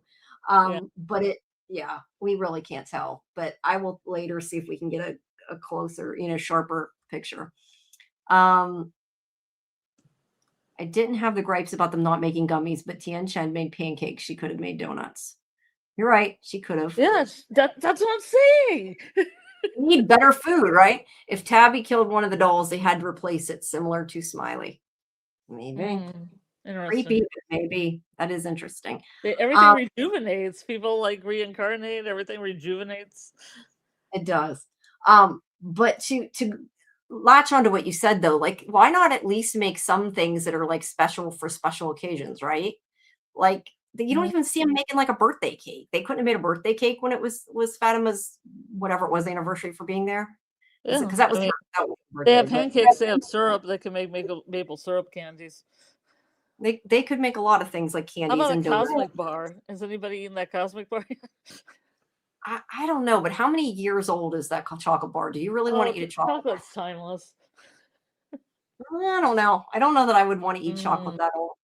But it does make me wonder why there's pictures of candy in one of his drawings. That's an odd thing to have, right? He had those cookies too that were kind of stale that he tried to feed Tabby as well. Those chocolate cookies. Yeah, he did have, that's true. He did have cookies. All right. So this scene is okay. Like I said, Victor's drawing. Ethan comes in and asks about the suit, and Victor doesn't want to tell him. And his explanation makes sense. He says basically, I told my father and he freaked out. So I don't want the same thing to happen to you. Um, and Victor was smart for saying that. But I do really like that Ethan is too smart for his own good now, right? Because he's like, well, if you're not going to tell me that, then I'm not going to tell you what happened to, settlement. Yeah. Of course, it didn't work out because he ended up telling him anyway. But I did appreciate the effort that was there. I think it was more the banter because Victor's, has a mindset of a child, and then Ethan comes in and they had that little banter back and forth. Yeah, It's yeah, precious. yeah. That moment when you're dealing with your brother, I don't know if you mean Ethan and Victor. Um, yeah, I'm not sure exactly what that is about. Oh, not the cookie. No, I love that fake out version of Carol B. That was like my favorite. Beet donuts. I don't know about beet donuts. That sounds gross, but um, I loved when she became the fake homemaker. All that shit. That was good. That was one of my favorite Just parts. say if you have a stock of butter, salt, and flour, you can make a lot of things. You can. They definitely can make a lot of things. And gelatin, you Um, can make gummies. There's a lot of gelatin. like Animal. why not? That's what I'm saying. Like even if they don't make it all the time, like why not make stuff for special occasions or something? Like Hmm. they gotta do some things that are But then fun. again, they've only been there a month, so well, Matthew. Well, not all of them. Some of them have been there a couple years. Yeah, But yeah, they don't have Tian Chen now either though. So maybe she would know how and they don't. I don't know. yeah. Yeah, I don't know. But Ethan does tell him about the settlement, about the dolls, the monsters, and that his mother killed it. And Victor says that Tabitha's pretty tough, and his own mother was too. Now, I want to talk to you about this line because this, again, it could mean absolutely nothing, but it stood out to me. Victor says she always smiled, even though she was scared because she knew that that him and his sister would be scared if she didn't. Interesting. So I bring that up because we kind of questioned before, and we've talked about this before. Like, there's nightmares in the forest that come to life, right? Hmm. I am assuming the monsters do not count from that because of the fact they're supposed to be the townspeople. But they are called nightmare creatures. And it just made me wonder and think back to how I had a theory about Victor. And this was like back, I don't know, 2 seasons ago. I Yeah. had a theory like that this was all coming from Victor's mind and the whole like Oh thing yeah. about not understanding electricity and all that. But it made me wonder, like, could that come from that? Like and I know, granted, it was because of Jamie McGuire, but just like they made the boy in yellow or being boy in yellow, boy in white being older, they connected to the story. Like I was just wondering, is it possible that like that's why the monsters smile, right? That Yeah, was it my could. thought. Yeah. It's very creepy if that's the case though, because she did it as a way to help him. And like if that became the nightmare, that's awful, right? But Yeah. I don't know. But I guess the show is based on awfulness, right? It is. But I feel like both things can't be true. Like it's either the monsters or the townspeople or they're not. But if this whole thing is based on a story or a dream or whatever, then they could be. So Well, like Kaiser Bowl says, it could be based on the old maid card game too.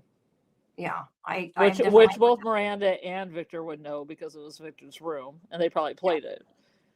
Yes, yeah. I definitely have heard that theory and I think that that's a possibility. That is Ethan's pattern with Victor. You won't take the drawing. I don't want your coat. If you won't tell me, I won't tell you. I know, but it's so though like what a kid does, right? Like it's believable because he's at Yeah. the edge. He's doing that. So And like they said, they are kind of like brothers in a weird way. they are. They are.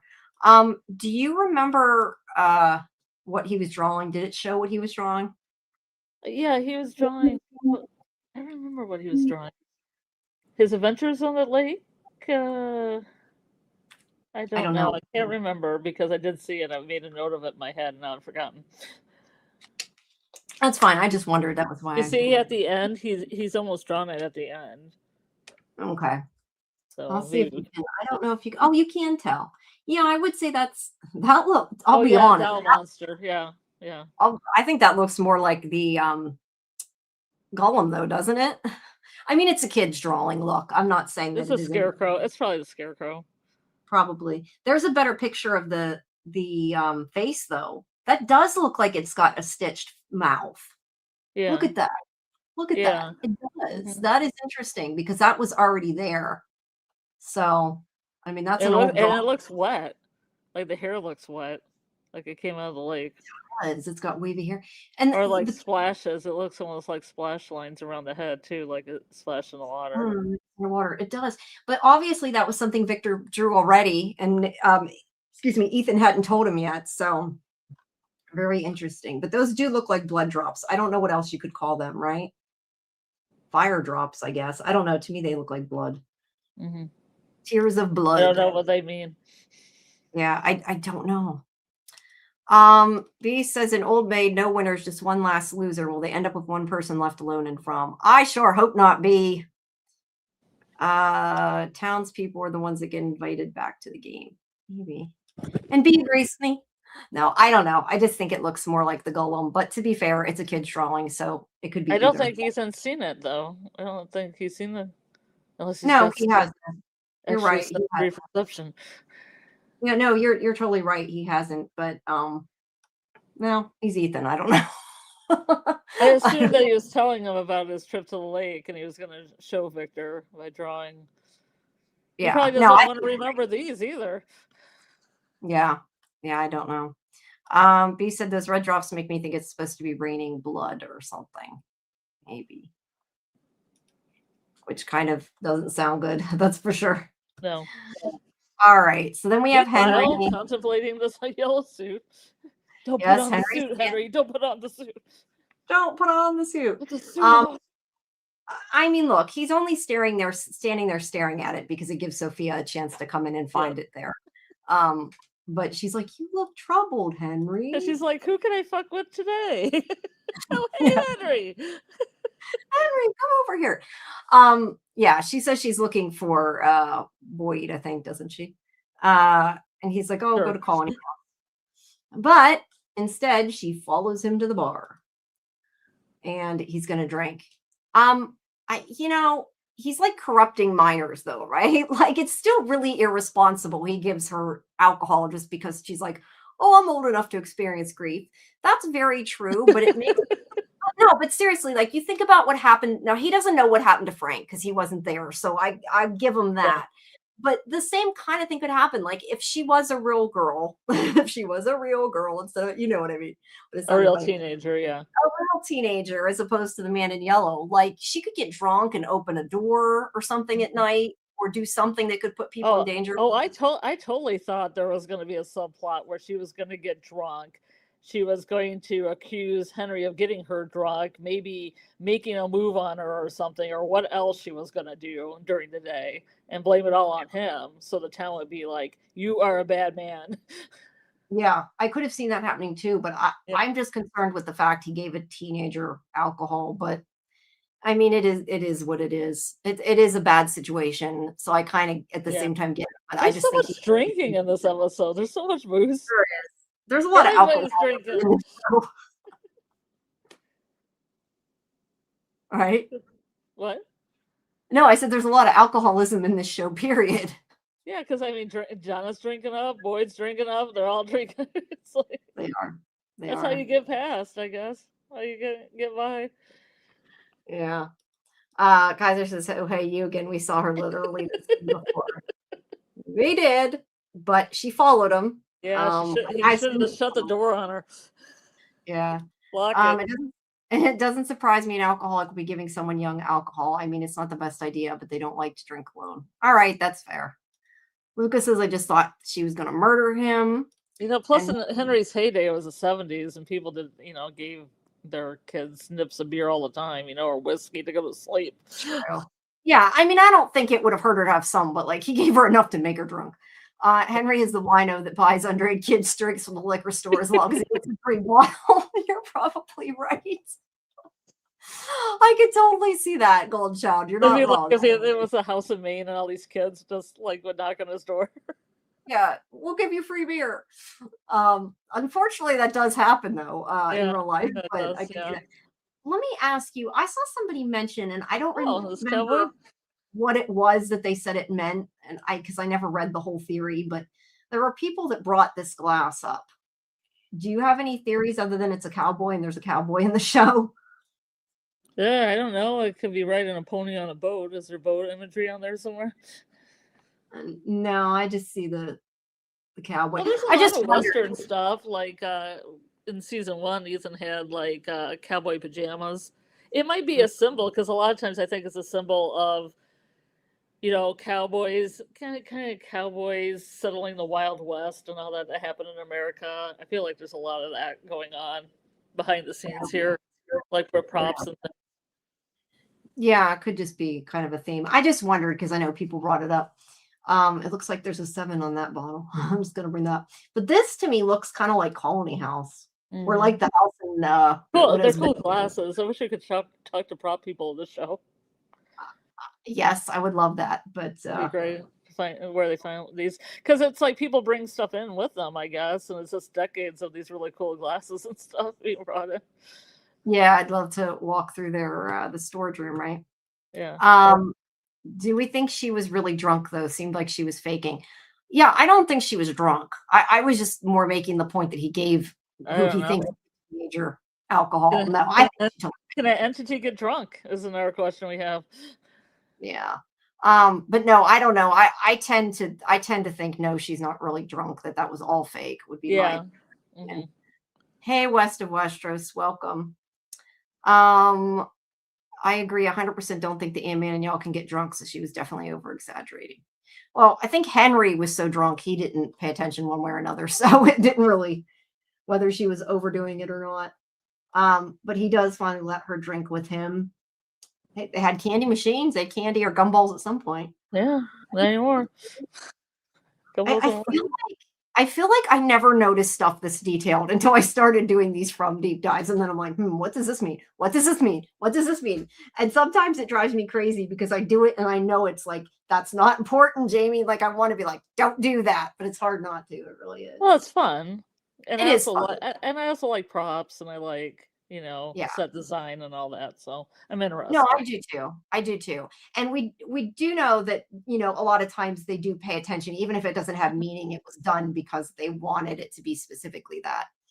Yeah, like the flavor here with like the little calendar, they had the rendezvous calendar in this room and they have the picture of Donna's sister that's always there and, things that make it feel like it's a time and place. And make it feel lived all the mismatched furniture from different times and stuff. Yeah, that forest picture was chosen for a reason. Maybe Donna hung it in there. She's been there for like 3 years and some change. How would she get the picture though? From Colony House, that pictured trees that's above her bed. Oh, you mean like she took it from? Okay, when you said that, I thought you meant like she physically took the picture. You mean she found it somewhere and hung it up? I mean the one above her bed of the trees, not the one of her sister. No, the one here of the trees, you mean, right? She would best pick that. She's like a woodsy girl. She likes it. She puts it up there. Right. But I thought when you said that, I thought you meant like she physically took a picture of the trees. I was saying wouldn't have made sense. But I didn't know you meant like she found it somewhere and hung it up. Yeah. Because they're not developing film there. I mean, they could, but... Well, it's Polaroid. It develops itself. Okay, then you're not talking about the same picture I am. I thought you were talking about the big picture on the wall that had. Yeah, I'm talking about the picture on the wall. That's this artwork she found and hung up because she's a woodsy girl. Okay, well, it's not a Polaroid though. That was my point. It's not a Polaroid. Yeah, I agreed.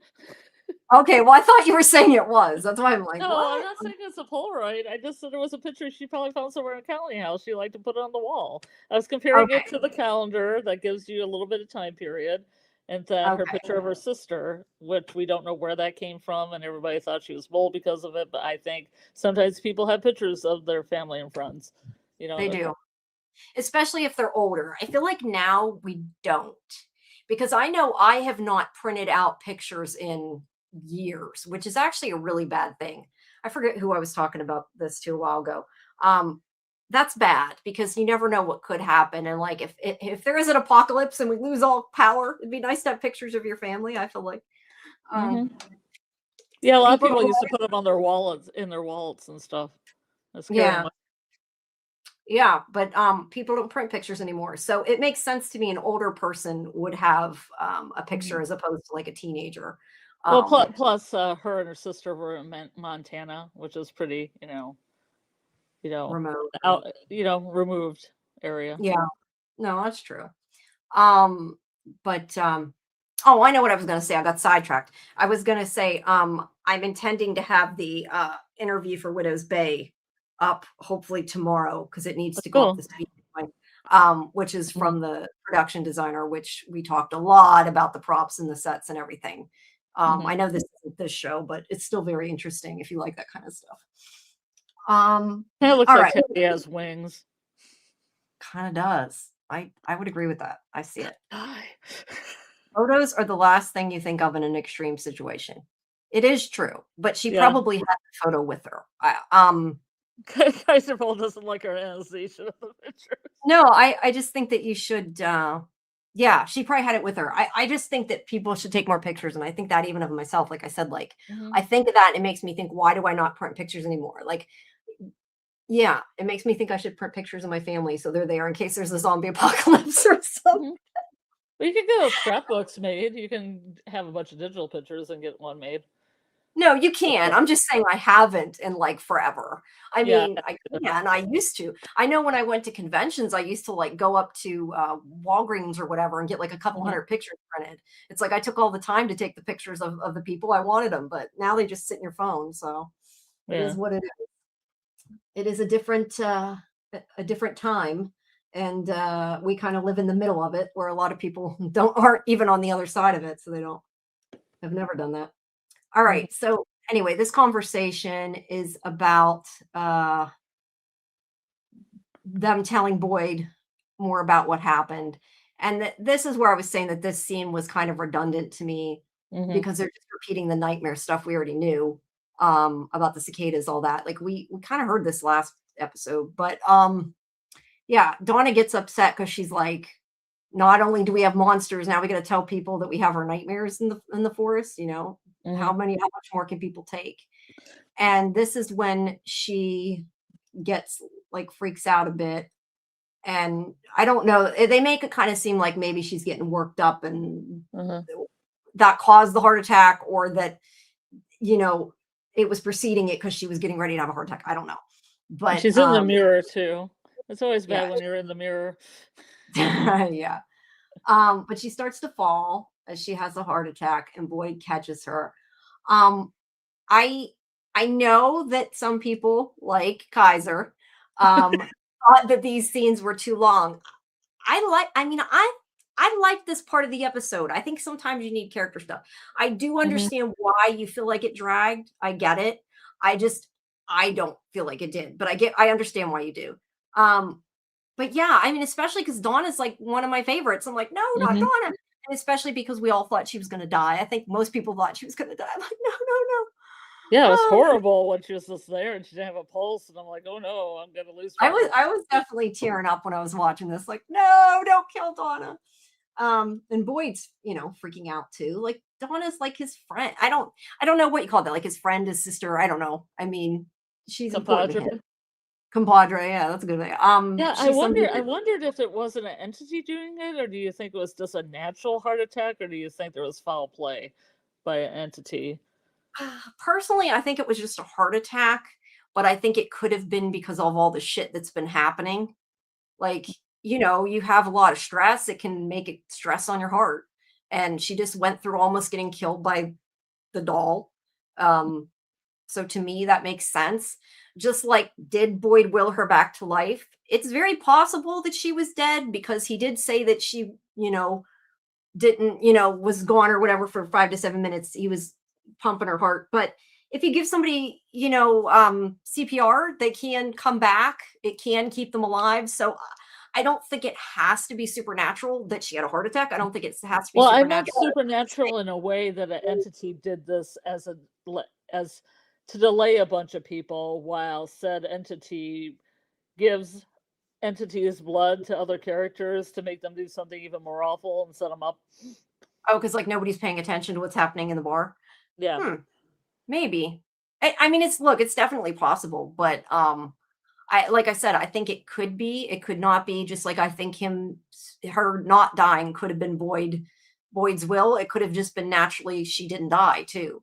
But I just hope that the fact that they've had 2 fake outs with Donna in 2 weeks, like that better be. That she's pretty safe Like, for a if while. they do it again, I'm gonna scream. And because especially like I can't see them doing 3 fake outs, so they better not like turn around now and kill her or something, because that would be so awful. That would be really awful. She just walks outside and gets hit by a train, and you're like, "Where'd this train come from?" Yeah, that would be really, really bad. Petty almost cried. I did cry, but I cry easy, so I said I'm never the person to judge that by. Catastrophe says, I think it's been so much built up stress. It definitely could be. There's a lot to carry. Didn't somebody say she carries a lot? Oh, was that they were talking about her? Yeah, I I never knew what that was in reference to. Now that you said that, that makes sense. Yeah. When the Donna scenes happened, I knew that we wouldn't have time to get answers to Jade's mushroom vision. To be fair, I feel like we can't do that now anyway, because that's like such an important thing. Like they're going to stretch that out for the season, right? Mm-hmm. Okay. And Petty says she did die. So again, yeah, she did die. Yeah. Yeah, you think that. I know a lot of people think that. That's why I'm saying I don't know if I buy she died. Like I think maybe she just came back. Sometimes I think we put too much into the entities and supernatural when like, people do have heart attacks and come back. But I like the idea that maybe she died because there is the whole thing with the nightmares with did she see something? So I can buy that as long as she stays alive, right? Yeah, it'd be cool if she had some kind of something to impart on other people from that experience. Yeah. That would help. Exactly. I was gonna say, what happened to I saw West was there, but he's so quiet. Okay, let's see. Lucas says, even when Donna woke up at the end, I thought she was going to say her final words and then die. I like Donna. I'm glad she's still around, but I hope there will be a story reason for all of this. Donna has been in the town a long time. We have never seen a backstory. She might be the one to stay behind. To be fair, because I forget who I was talking to this about or talking about this too. We've never seen really anybody's backstory except for like when Boyd came. Like, there aren't flashbacks in this show. So there's just more stories about how people came when they're talking to each other. Yeah, we don't. You're right. We don't have a lot, but I'm just saying, like, we technically don't see anybody's. She had no pulse. I think that counts as dying. I mean, yeah, if she really had no pulse, I guess you could. I guess that depends how you define dying too. But they had no way to really check her vitals until they hooked up that, they exactly. So yeah, like I said, I really like your idea that she died and came back. I really like that. I just don't know. Yeah, I just don't know that, like, to me, it doesn't necessarily feel like that's necessarily what happened, but I like the idea of it. So I guess we'll have to wait and see. But it could be interesting. No pulse does not officially mean death. And I guess that's kind of like the way I look at it. Like, but a lot of people look at it differently, even in real life too, though. I mean, so that just depends how you look on it. But yeah, I'm looking forward to seeing if we do see something, as long as we don't get like a whole episode that's like a dream or something, and then I'm okay with it. That I don't want to see. All right. So here's Patty Melt. I'm not the one that came up with that, but I've heard other people say that. Well done, Patty. Yeah. Yeah, well done. So yeah, poor Patty and her burn. I feel even worse for her too, though, because she's got this awful painful burn that they're fixing, and then they're like, "Okay, bye," and they Yeah, take see off. you. See you. Put this on. Bye. Bye. Yeah, they at least got the bandage on, to be fair, before they took off. Well, a lot But of stuff happens in this town. yeah, well, you know what else is interesting that I didn't think of until now? Kenny runs in, right? And they run right Yeah. out. How the hell did Christy run to get there? Like, she's got a bum leg, right? Like, how did she get there? Kenny carried her. As a Maybe. romance. Yeah, yeah. He put her over Yeah, her shoulder. well, they have. Do they still have that vehicle, that truck? Or Oh, you know what? Didn't Boyd say something to him when he said go get Christy? I think he said take the van or something like that. yeah, I think they have at least one vehicle that works now, right? Because they They don't have. do. They do, but now that you said that, I think he actually told him to take the van. So that makes more sense. But yeah, Kenny comes and they rush back into Colony House, um, and come up to Donna and they take the machine. And let's see. Donna does not have a pulse, or no, Mariel asks if Donna has a pulse. Tabitha says no. And then Mariel asks how long it's been. And Boyd says it's been maybe 5 or 7 minutes. And as I said earlier in the watch party, like, why not say 4 or 7 minutes? It just would have been funny, even if it had no Oh, point. yeah. Instead of 47 seconds. Yeah, yeah. But he did start compressions right away. So, I mean, he could have stopped her, brain from being Yeah. whatever happened to her brain. Yeah. So Yeah. yeah, she shocks Donna as Boyd does compressions. Now, I know people have had a lot of complaints about the scene that it's not medically done right. I am not a medical person. I do not know. I did not notice anything wrong with it, but I guess first of all, it's supposed to be against your skin, which I didn't know. Yeah. Which that may Yeah, we simply have be. we have them at our school.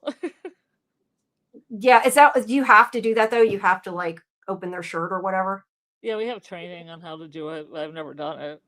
But they Okay. are at school. Yeah, it's supposed to be skin contact, but I mean it's a show. They're not gonna take off Elizabeth Saunders' shirt and do this. And that was what I was just gonna say. I think that was more like they don't wanna do that in the show or she don't wanna do I mean, it's kinda like when they have a sex scene because we always talk about this. AJ always says stuff like this.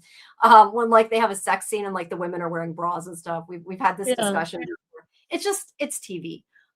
But considering, Chloe's a nurse, yeah, the Yeah. fact that it seems so off. The compressions, I don't know. Somebody complained about the way the compressions were, and I don't know how that works. Um, but yeah, oh, it's okay, just me. No, I get it.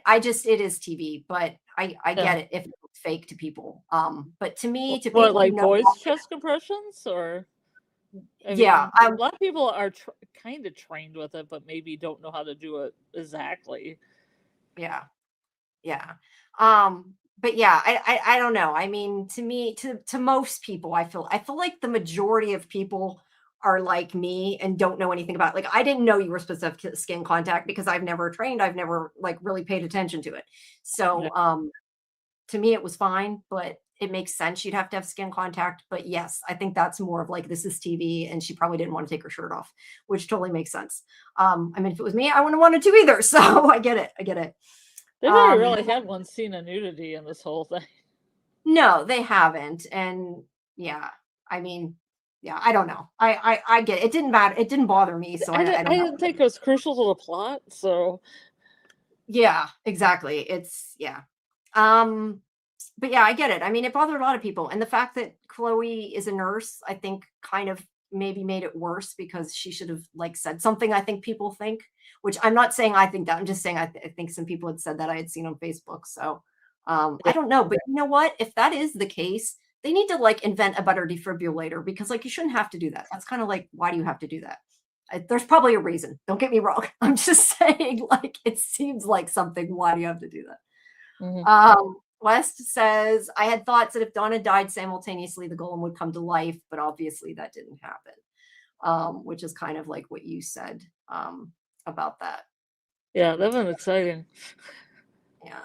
I'm not sure that putting the link on the screen is going to help people, Dieter, but if Dieter still has a code for Rabbit Tree Designs Etsy shop, we love Dieter. If you guys want to get talisman, if you haven't won one, or if you have won one and you want another one, you can get a discount Make there. great graduation gifts, Father's Day gifts, Fourth of July gifts.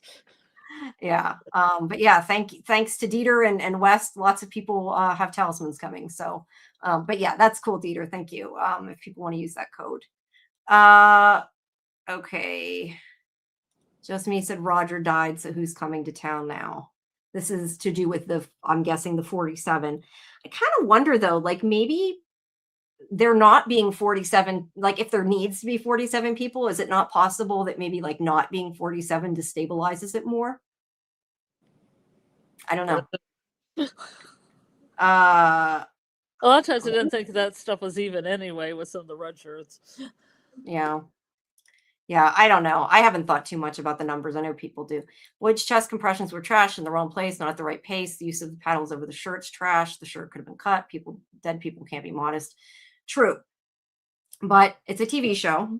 I'm not trying to give an excuse. I'm just saying how I think. Also, if you really give somebody compression in the correct way, I could be wrong about this, but when you really give real compressions, can't you crack their ribs? Yeah. Okay. So I'm guessing that probably when they do it for a TV show, they probably tell them how to do it a safe way. So it may simply be like a safety thing, because she's a person instead of, and I mean, like if she was a dummy, maybe they could have been like, but yeah, they don't want to hurt the actors. Yes. Yeah. And I mean, they could have, to be fair, like they could have used a dummy and done all these things differently. But I feel like if they did that, people would have complained she didn't look real. Yeah. So it's like, it would have been like Jim's dummy, and people have been like, yeah. Oh. So it would have been half in one, half dozen in one, six in the other. However you say that. Okay. I'm glad not to see Jonah's chest. However, Boyd would have been drenched in sweat. And yes, usually their bones are cracked. Yes. So yeah, I don't know. So some of it might have just been a TV thing. What's that? I want the cave people to make an appearance at night again. They're on a staycation. Yeah. We do want to see the monsters again, but there's a lot. I see Smiley. Smiley only had one scene so far. I know, but we'll probably see him again soon. I also have to say, like, in a way, sometimes that you don't see him so often, like it makes it more special, I guess. Yes, it does. So there is that. All right. So anyway, Boyd continues his chest compressions in the wrong way. So maybe that's why it didn't work. Christy's saying it didn't work, right? But with that, he makes up with the will of the mind. The will of the mind, yeah. The point is that Boyd is screaming at Donna, "You can't die till I tell you to," or something to that effect. So yeah, did he will her back to life? Maybe. I don't know, but I like the idea. Yeah, I do too. Yeah, so that's kind of interesting. But this is where they decide they need the monitor. She does start breathing again. Hurts. She has she does have a pulse, but I think they say it's slow or something. It's weak. It's weak, yeah. So they need the monitor to hook her up to the heart monitor, but it's in the clinic. Oh no, it's in the ambulance. Okay. That makes actually more sense because I was wondering how they made it work in the clinic. They had it in the clinic before though, right? Or was that that was an ultrasound. It's in the ambulance. No, I was thinking of the ultrasound when they checked the baby. That wasn't a heart monitor, so forget that. But Boyd says he'll take care of it, and that's because apparently at some point off screen, people told him about the electricity issue, even though he was nowhere around Jim and Jade. But that's okay. That didn't really bother me. But he goes and runs to get Jade. I don't know if there's a point that he has a Rubik's Cube, but, he's got a Rubik's Cube that he has found. And Boyd comes running in and he's like, "I need your help. Donna had a heart attack. Come help me get wires." And I kind of like this scene. Like it was funny in a way, I guess like darkly comedic in a way, because Boyd's like, we need you. And he's like, "Who's the body?" And then he sees the, Roger, and he's like, "We need you to come do this. Like, forget about the body right now." Yes. So, and Until they go in there and the body's gone and Roger is reanimated and walking around. Yeah, maybe, who knows? But I do got to say, I do not understand why they threw Roger on top of the wires in the first place. Like, why is he laying on the wires? Yeah. That was not smart forethought there.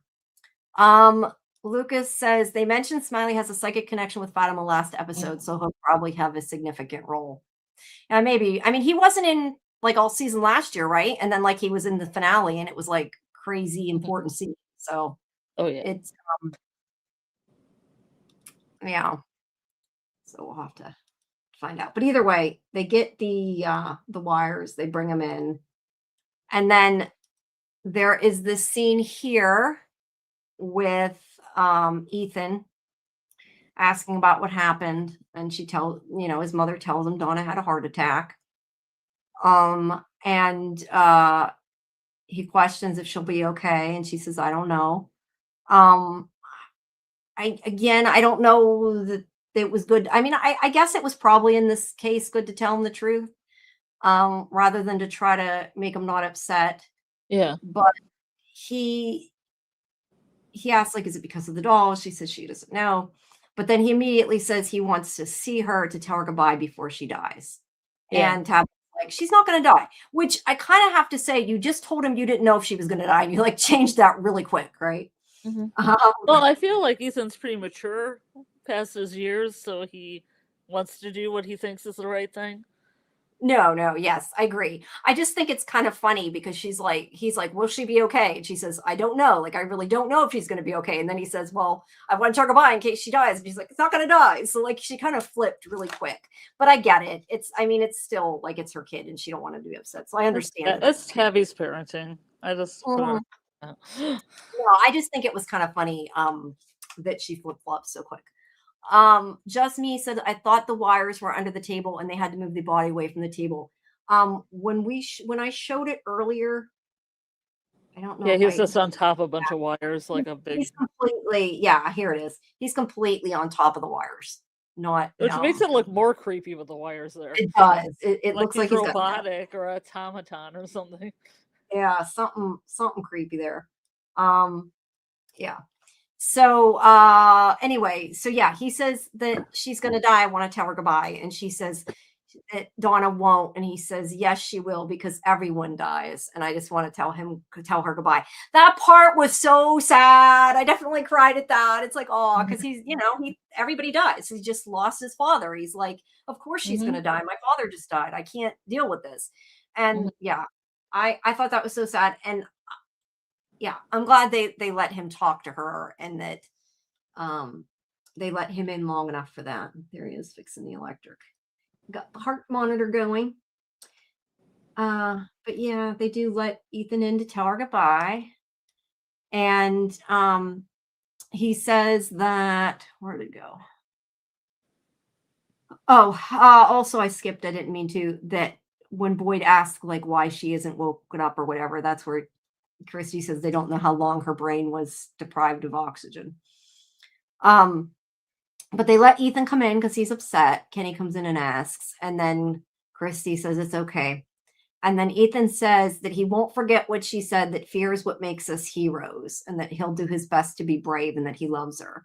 That was really sad. And I feel like that kind of connects to the scene at the settlement, but more so than that, it obviously connects with the scene from was it season 1 or season 2 with the when they were digging in the house, and like wasn't it when his mother was gone or something, he talked to Dawn. I can't remember, but it was when they were digging up the house or whatever. And he it's interesting if you watch the episodes they recommended for the rewatch, because I had all the scenes of Donna and Ethan together, which makes me think that maybe they'll have other scenes together as it goes the rest through the season. I thought it was interesting. I made notes about it because I was like, that's interesting to me, because I feel like they're both have a little bit of plot armor, because I feel like there's a connection between those two characters. That is interesting. But I don't know when that scene was from, but I did like that scene. But yes, it kind of does give him a little bit of plot armor, but I'm fine with that because I don't want anything to happen to Donna, so I'm okay with that. but yeah, Ethan's trying to be brave, and he does look at Donna as, I don't know, mother figure, grandmother figure, whatever you want to call it. Mhm. He looks up to her, and so he's worried about her. I was going to say, do they have that crooked picture? I think it's later. They have the IV hanging on the picture, and I Yeah. think it was me that said the same thing I did, like straighten the picture. I just seen it, and it's But like, that's the why? IVs, it's pulling it down because there's an IV there. Are you gonna pop the IV out of Donna? Like, No, no, there's it just straight. the picture, and all I could notice was the crooked picture. I think it's because I'm staring at too many things, but yeah, I just noticed that. Let's see. Dieter says, just hope the Donna stuff isn't filling because I feel we got a lot of that this season. I don't feel like it. It's just filling, but I guess it could be. Um, oh, I had starred this before from Blitzrig. Sorry about that. I meant to put that up before.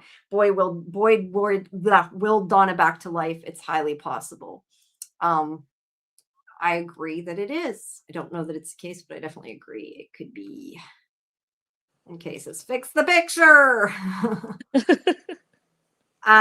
Let's see. Anon says it's better not to be brought back because brain industries, brain Mhm. industries, brain industries, brain injuries. There we go. Injuries. Are a gift that keeps on giving and doesn't come with a gift receipt. Yeah. Yeah, if she has brain damage, but I'm going to guess that if she's okay, she's probably okay, just because I don't know that they're Yeah. gonna like. Do Because you it'd be really too think difficult, and there's not enough episodes. there's not? And I also kind of feel like we have the whole thing with Boyd and him thinking that, and whether it can, I don't know, but him like his whole help me out, the Parkinson's, saying Yeah. that it can make them have memory issues and stuff. So I Mhm. feel like I don't know what would be the point of adding somebody else with brain injuries. I just don't. Not that that's a brain injury, but you know what I mean. Yeah. It's similar, and yeah, I don't foresee them doing that. Let's see. Just me says they made it seem like he wrote her back. Yeah. I don't agree. Character focused story is filler. It can be, but I think sometimes the folks who just want action all the time consider it filler no matter what. Yeah, I Yeah, agree. but I feel that that's one of the main things from it's more drama, like haunting drama, than Yeah, jump yeah, scare and horror, or gore. Though it yeah. doesn't. No, I totally agree with you. I totally agree with you. But I know even just me says here, not a lot's happened this season to wow us. Still no deaths. I I don't know. Like I don't feel like you have to have main character deaths. I know a lot of people do. I know it makes it feel like it's more, I guess, thrilling and when people can die, More but I don't high stakes. my more high stakes, yeah. Yeah. I would prefer they not kill main people no matter what. That's just me, but no, I get that. I know it's important to folks main people die to make it matter. I don't feel that way. Yeah, so I guess we have both sides of it. Let's see. Dieter says maybe she saw things in her short coma that would at least be something, or if she does her dream or nightmare, wakes up with Fatima's goal. Um, yeah, I don't. I feel like the thing with the golem is probably not going to be connected to her just because she already woke up. At the end, Yeah. this I don't know, but Fortunate. that's my thoughts. Um, so yeah, so Ethan goes out and Boyd stays in to talk to Donna. Uh dies, not does. Okay. That's okay. Okay, so we have more of Sophia and Henry and they're drinking. And they've drank the whole bottle and Sophia's like I should go get more. Um I wanted to ask though that there's a question here that I kind of wonder about what you thought. Like, okay, she goes over to supposedly that face is creepy. She goes over to get more alcohol and she sees, I thought I had a picture of it here, maybe I didn't, but she sees the broken glass, right? Yeah. So I know as soon as you see the broken glass, you're supposed to realize, that might be something to do with what she's going to do. So I have to wonder before she went over and they showed the broken glass, like, did she already have the plan and see the glass, or did she come up with the plan now? And if she came up with the plan now, what was her plan at the beginning? Yeah, I don't know. I think that it was also shown to the viewer like there's some cut glass here. I mean, there's so much like scenes in this whole series about broken glass and Mhm. you know the The girl who one. couldn't the girl who couldn't put the broken object back together that Sarah has, and Tabby cutting herself again when Henry was around, and a lot of that. Yeah. No, I agree. I just was curious because it makes me wonder, like, they made it seem like, oh, this was when her idea came, but what was her idea then? I don't know. Um, Who knows what the so entity is thinking? yeah, it might just been, I guess, for our benefit. Um, just me says these Henry Sophia scenes creep me out. They do somewhat creep me out too. Mm. Although the Roger stuff creeps me out more. Um, Golden Child says maybe Donna stabbing the scarecrow in the heart was symbolizing her upcoming heart attack. Maybe. Or oh wait, but Donna didn't oh, you mean before she ripped it open. Maybe Oh, that caused the heart attack. are there like voodoo dolls and you attack them in the heart, then they get somebody else's heart? Yeah, maybe. But I don't think he doesn't mean Tabitha. He means like when Donna was ripping it apart at the beginning. Mm. So that's a good, yeah, I don't know. That's a good point though that I had not thought of. Um so yeah, she does look at the broken glass, but she talks to Henry. She asks about the yellow suit and why he was looking at it. And he says that the man who wore that suit did horrible things to his family. And she's like, oh, you have family here. And he says, just his son, and explains that, which we already know. I guess she's just trying to sound interested. I mean, it's not really relevant. Yeah. And when she asks where the man is now, he says he hopes he's rotting in hell. Part of me almost wondered, and I don't know that I think this, but I'm just saying there was like a tiny spark of this when I was thinking about this. Do you remember how like when we talked to Doug before and he said Mhm. like that he does personally, now that again this is his belief on what he thinks the character was thinking, that doesn't mean it's the case, but Yeah. that thought that he really did like Jim, and like when he said, I like you, it's a shame you have to die, or whatever he said, that Yeah. he really Like it he almost sympathizes with them. right, right, and I know a lot of this seems like a game to him, Yeah. and it almost made me wonder, like, was she waiting to see the response? And if he hadn't have said something bad about the man in yellow, would this have went differently? I don't know that it would have. I just it made me wonder, like, was it once he said, "Oh, I wish he was in hell," or "Oh, he's this horrible person"? I don't know. It Yeah. just got me thinking about it. Again, I don't know that it makes sense. It just was a random thought that popped in my head. All right, hold on. I gotta get Kleenex. Give me one sec. Uh-huh. All right. Yeah, she does have some good looks in this one. Yeah, yeah, she does. She's definitely got some creepy looks. Patty says, I think she got the idea when Henry mentioned mixing something with the Mm. drink. How about my blood? Did he say that? I thought she said something like there's probably something to make it taste better, and he said he looked. I don't Yeah. remember what he said. I'm not saying he didn't say something before that. I'm just saying I don't remember what it was he said before Too that bad if her he did. blood didn't make it taste better. Like Henry was like, "Oh, this is delicious." Yeah, that actually would have made sense too. But He has instead he's like like, sweet, sweet, fruity blood. yeah, but he's like, this got a kick. I like that picture there where they're like clinking glasses. Like, let's drink to your family. Yeah, no. You know, I just noticed that glass has milk in it, doesn't it? Like we were talking about the glass, but it never occurred to me like it's white. Is that like the design's white or is there something in it? The design's white. Okay. It's printed Okay. on. You know how I don't Yeah. know if No, you I know what you remember mean. like old jam jars and stuff. They used to have a screen print all the way around. So Yeah, that's yeah. a screen print. Yeah, yeah. No, I see what you're saying. Um, Dieter says, I'm glad they didn't make Henry into a pedophile. The blood in the glass promo was so vague you couldn't have known what we saw without the scene. The blood gives her control over Henry. Well, all I would say is maybe that means they did a little bit better job with the trailer of not giving stuff away, would be my answer to that. Hey man, Because I like stayed away for a whole week and I still saw a picture of Father Kadri and I still saw the CPR stuff and I was trying not to see anything. So, you know, It Yeah, happens. I think if you don't wanna see things, you need to not watch anything. I mean, Yeah, not go on YouTube at all, not go yeah, anywhere. no, yeah, just don't go there. I know people I had a couple people earlier in the season ask me about Kotri. I'm like, "I can't tell you if he's coming back or not." I was waiting for him to come back so we could talk about it, but, yeah. I do like they brought him back. I wish he was there more often, but again, it's kinda like Smiley. If he's there all the time, then it doesn't mean the same thing, I guess. Um, Dieter said it could give worms for a future Man in Yellow. I don't know. There was Mhm. also the whole, my blood is your blood, Yeah. um, Mhm. type of thing.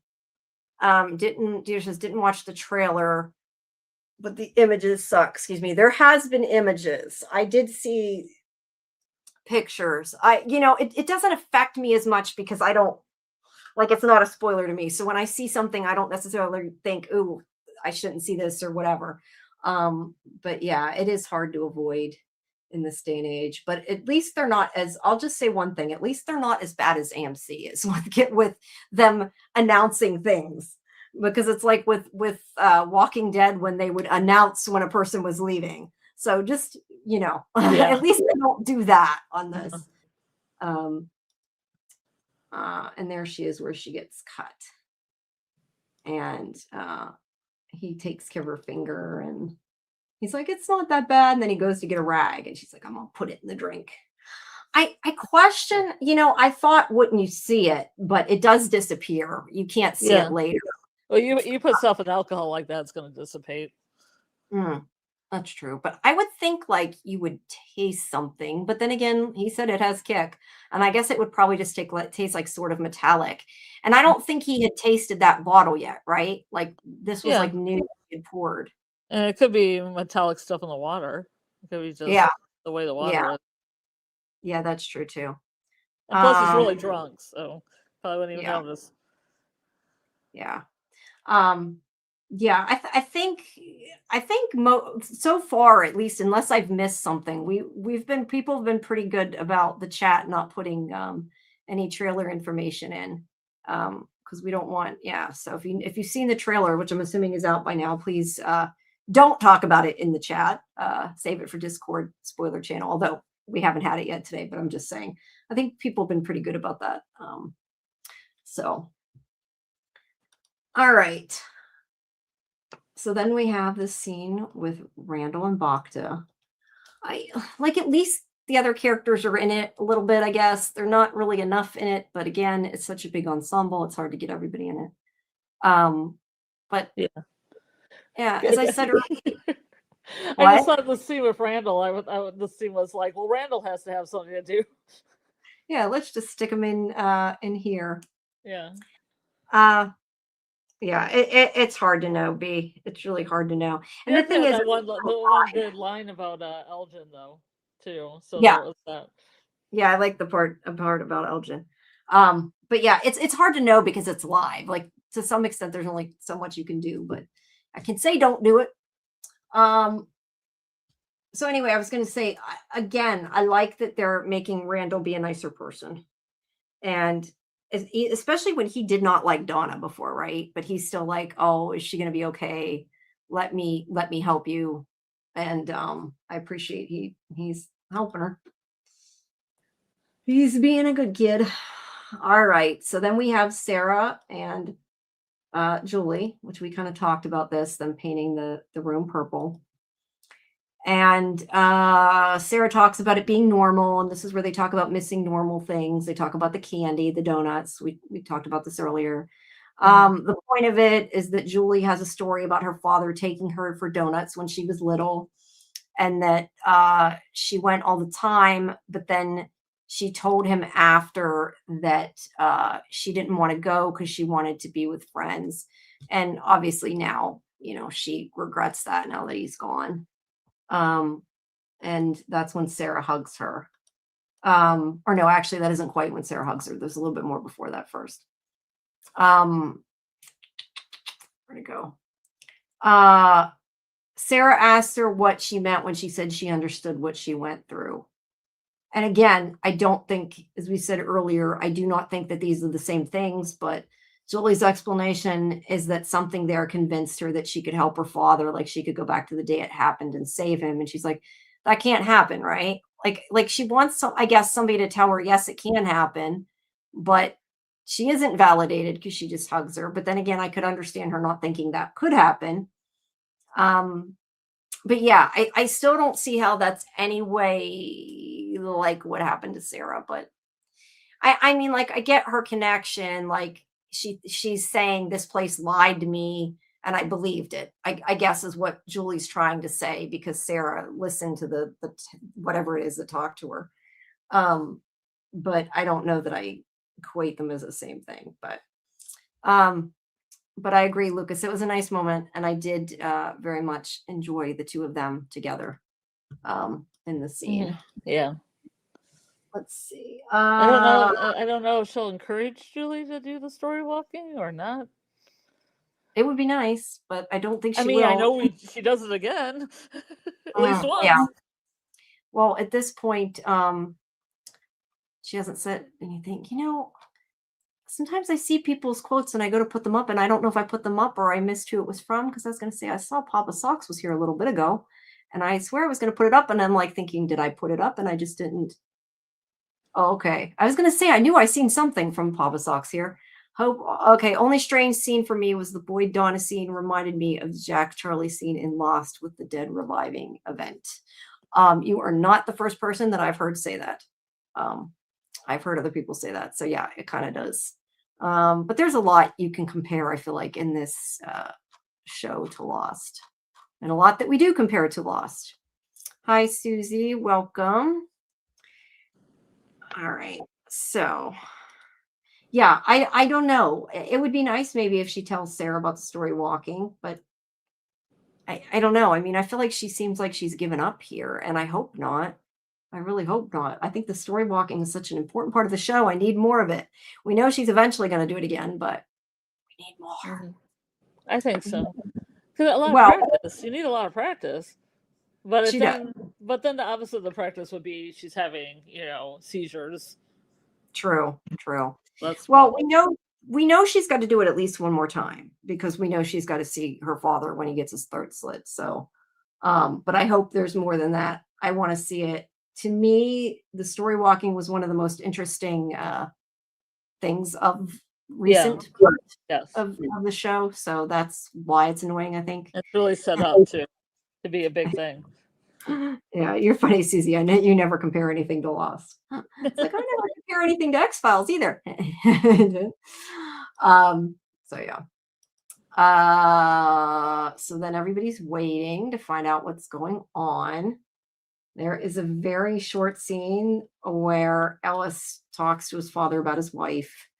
Really nothing of interest other than he says he thinks she needs it. It's not really that relevant. To be fair, a lot of the stuff with the 2 of them haven't been that relevant, but they're trying at least to put them in, I guess. All right. So Christy goes out so Boyd can talk to Donna. And you can see a better shot of that picture. Yeah. Of her and her sister. Okay. So Boyd talks to her and starts yelling at her again, saying that he can't do it without her and to cut the shit and open her eyes. He's not saying goodbye to her. And there's the crooked picture. I think the IV is more important. I think it would have been easier maybe to hang it on the bedpost, but All it has to be up pretty high, though. Does it? Yeah, maybe. Yeah. I'm trying to think of how high. Well, for gravity to work. Well, yeah, I'm thinking like in the hospital that it isn't quite that high, but it's probably got like a pump thing on it too in the hospital that's a little different.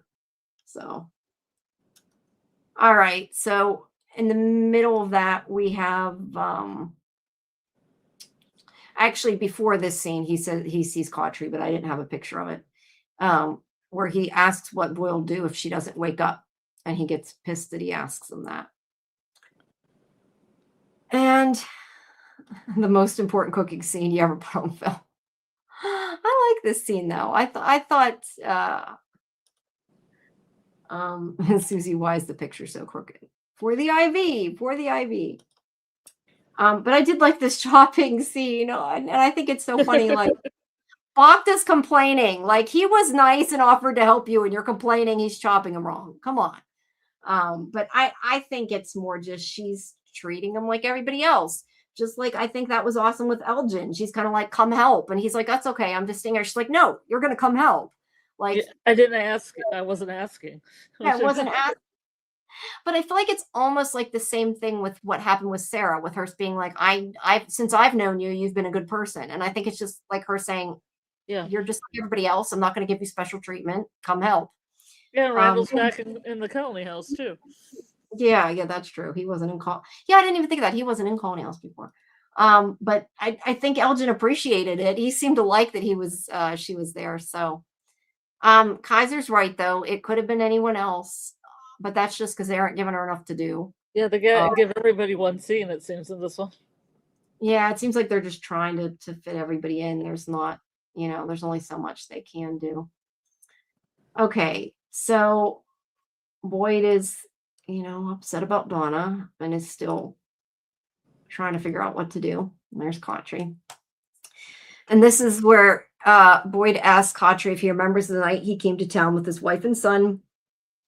And Cautry says he's pretty sure Abby wanted to shoot him, which actually is kind of ironic if you think about what happened later. Boyd tells him that they were scared, that he got them scared running into the middle of the street like a lunatic, taking him down the bunker. But he says that Donna and Dale were down there, and that the first question that Donna asked them was if any of them snored. And this was like something really strange and irrelevant to ask. So he's like, what are you talking about? And because he was thinking, we just heard monsters screeching and you're talking about snoring. But Donna looked at him calmly and said, if you snore, they'll find us. So like in the middle of all that chaos, he's thought, she was the voice in the back of his head. And he thought, this person knows how to survive, like that they've thought of this, that in all this, that's what she's thinking of. So we can survive if she knows what she's doing. And that thought got him through the night on the scariest night of his life. And he doesn't think he ever told her that. I really like that story because it I don't know, like it's interesting. Like it is something you don't think about, but it is something that could get you killed. But it also makes me wonder, like, if you can't not snore, do you have to sleep during the day? Like I think we had talked in chat about it last night. Like, what if you have sleep apnea or something and you do snore and you can't help it? I'm really surprised they don't sleep during the day. Yeah. Yeah, I'm kind of am too. Now that you said that, that would make a lot more sense, wouldn't it? Yeah, it would. I mean, most of them slept during the day. A couple of people were watchers. I mean, it made a hell of a lot more sense. Yeah, because they could be watching. The only and do like what Randall did, right? Like pay attention to them at least. Although at least they could have shifts. Yeah. But the only reason I say maybe not is because it would make me wonder, like, if they do stuff at night, would you be more scared that they might do something while you're sleeping? Whereas in the day, they're not going to do anything to you, which actually, yeah, that makes sense. Then why wouldn't you sleep during the day? That does make more sense. Yeah. Yeah. I don't know. That's, because you wouldn't be able to sleep at night either, because you got to sleep with one eye open. Yeah. Yeah. They should at least have a meeting about that. Yeah. And have like people taking shifts, right? Yeah. Yeah. Yeah, I know. Say I agree, B. It makes me feel like that too. Like always take your pets and your family with you everywhere you go. Yeah, and if I ever see a tree in the middle of the road, I'm gonna like climb over it, or no, like go take your car and like go in the grass and go around the tree, right? Don't ever turn around and go the other way. Yeah, I don't know. There's so many things you think about, but I did really like that story though, because I think it encompasses who Donna is, right? Like it just shows who she is. Just a reminder for anybody who doesn't know or hasn't heard our show before, that on Wednesday night at 7 Eastern, we're going to have on Liz Saunders to hear her talk about this. So you can ask her all your questions about what happened to Donna or what you think is going to happen to Donna and all that good stuff. So make sure that you join us then for that live conversation. And also, we will have Julia Doyle played Sophia. That will be up probably within the next couple days, the first half of that. And please make sure you like the video and subscribe to Sci-Fi-Vision. I know there's a lot more people in here live than have even liked the video yet or disliked. So I know not everybody's clicked that. That has an opinion either way. Have an opinion. Hey, I've said before, it still helps the algorithm. I mean, I prefer you like it. I would prefer you to like the thing, but it does help either way. So you can have an argument in the comments section too, and it helps. Yeah, talking in the comments as opposed to the chat. Have lively debates. Help. And I actually am curious, if you don't like the stream, that's okay. I mean, you're entitled to that, but would really appreciate it if you tell us why. That's odd. Can you change your vote? I asked. I think so. Okay. I only asked because it said 8 dislikes a little bit ago, and now it says 3. So maybe that means people who didn't like it changed their mind. And if that's the case, then I'm glad you changed your mind and you like it. I know the only thing I could think of besides, the obvious is that some people don't like the amount of ads. Yeah. Well, I have it. All I can say is I have it on low ads. I'm not sure how else to do it. If I have it on no ads, it's hard to have any But show. I've also known other channels that they set it on low ads and YouTube just did what it wanted to do. Yeah, it might be. But all I can say is I do have it on low conservative ads. So, but yeah, I mean, I'm, doing what I can. But anyway, if you don't like the stream, that's okay. But please do tell us why you don't, if you don't, so we know what to do to make it better. And we'll try to do it. So I guess I think sometimes it depends on your account too. At least I've read that, like on your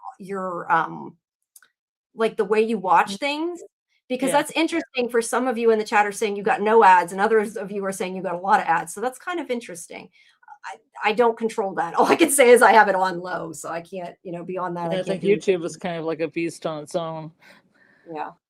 And Susie never sees ads either. So yeah, it might just honestly depend on your watch habits, or I don't know. I'm not YouTube. So if you got a lot, I apologize. I don't want you to have them, but I can't control that. I would like, just me, if they don't have double hearts, but that would be nice if you could put double hearts up. No, but please, yes, do something. Leave us a comment or a like.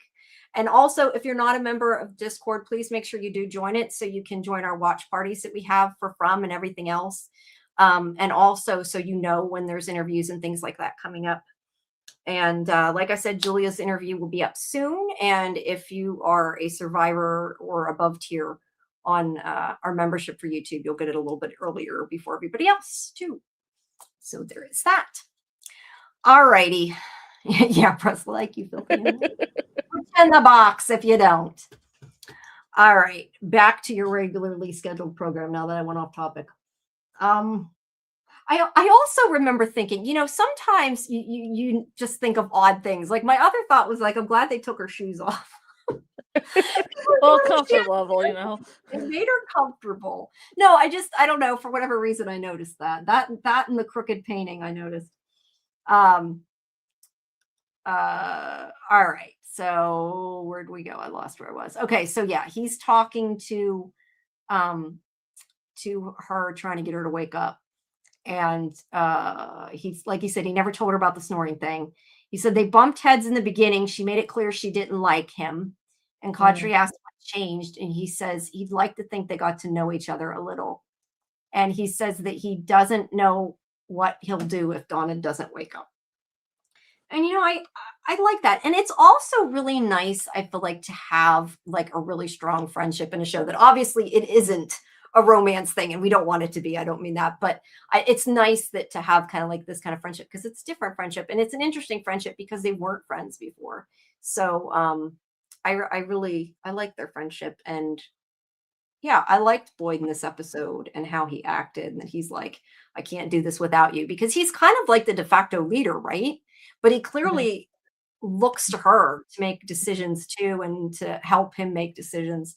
So I think they're kind of like a duo there in that sense. I can't lay my back with me straight. Yeah, a lot of people can't lay flat on their back for lots of reasons. I don't know. I usually can't lay flat very long. They get dizzy after a while. Yeah. So, but I guess she was able to do it for the scene at any rate. You gotta wonder though, like if somebody has that issue, like what does they do as like an actor, you know? But I guess probably she wasn't there. It was actually probably relaxing. She just got to take a nap, right? I'm actually curious to know what it was like filming What the that scene. process is? What did she think so? Yeah, well, I would think it would be hard to stay still. That's what I always ask. Like, it's got to be hard just to lay there and do nothing, right? Yeah, But it probably is the hardest acting, right?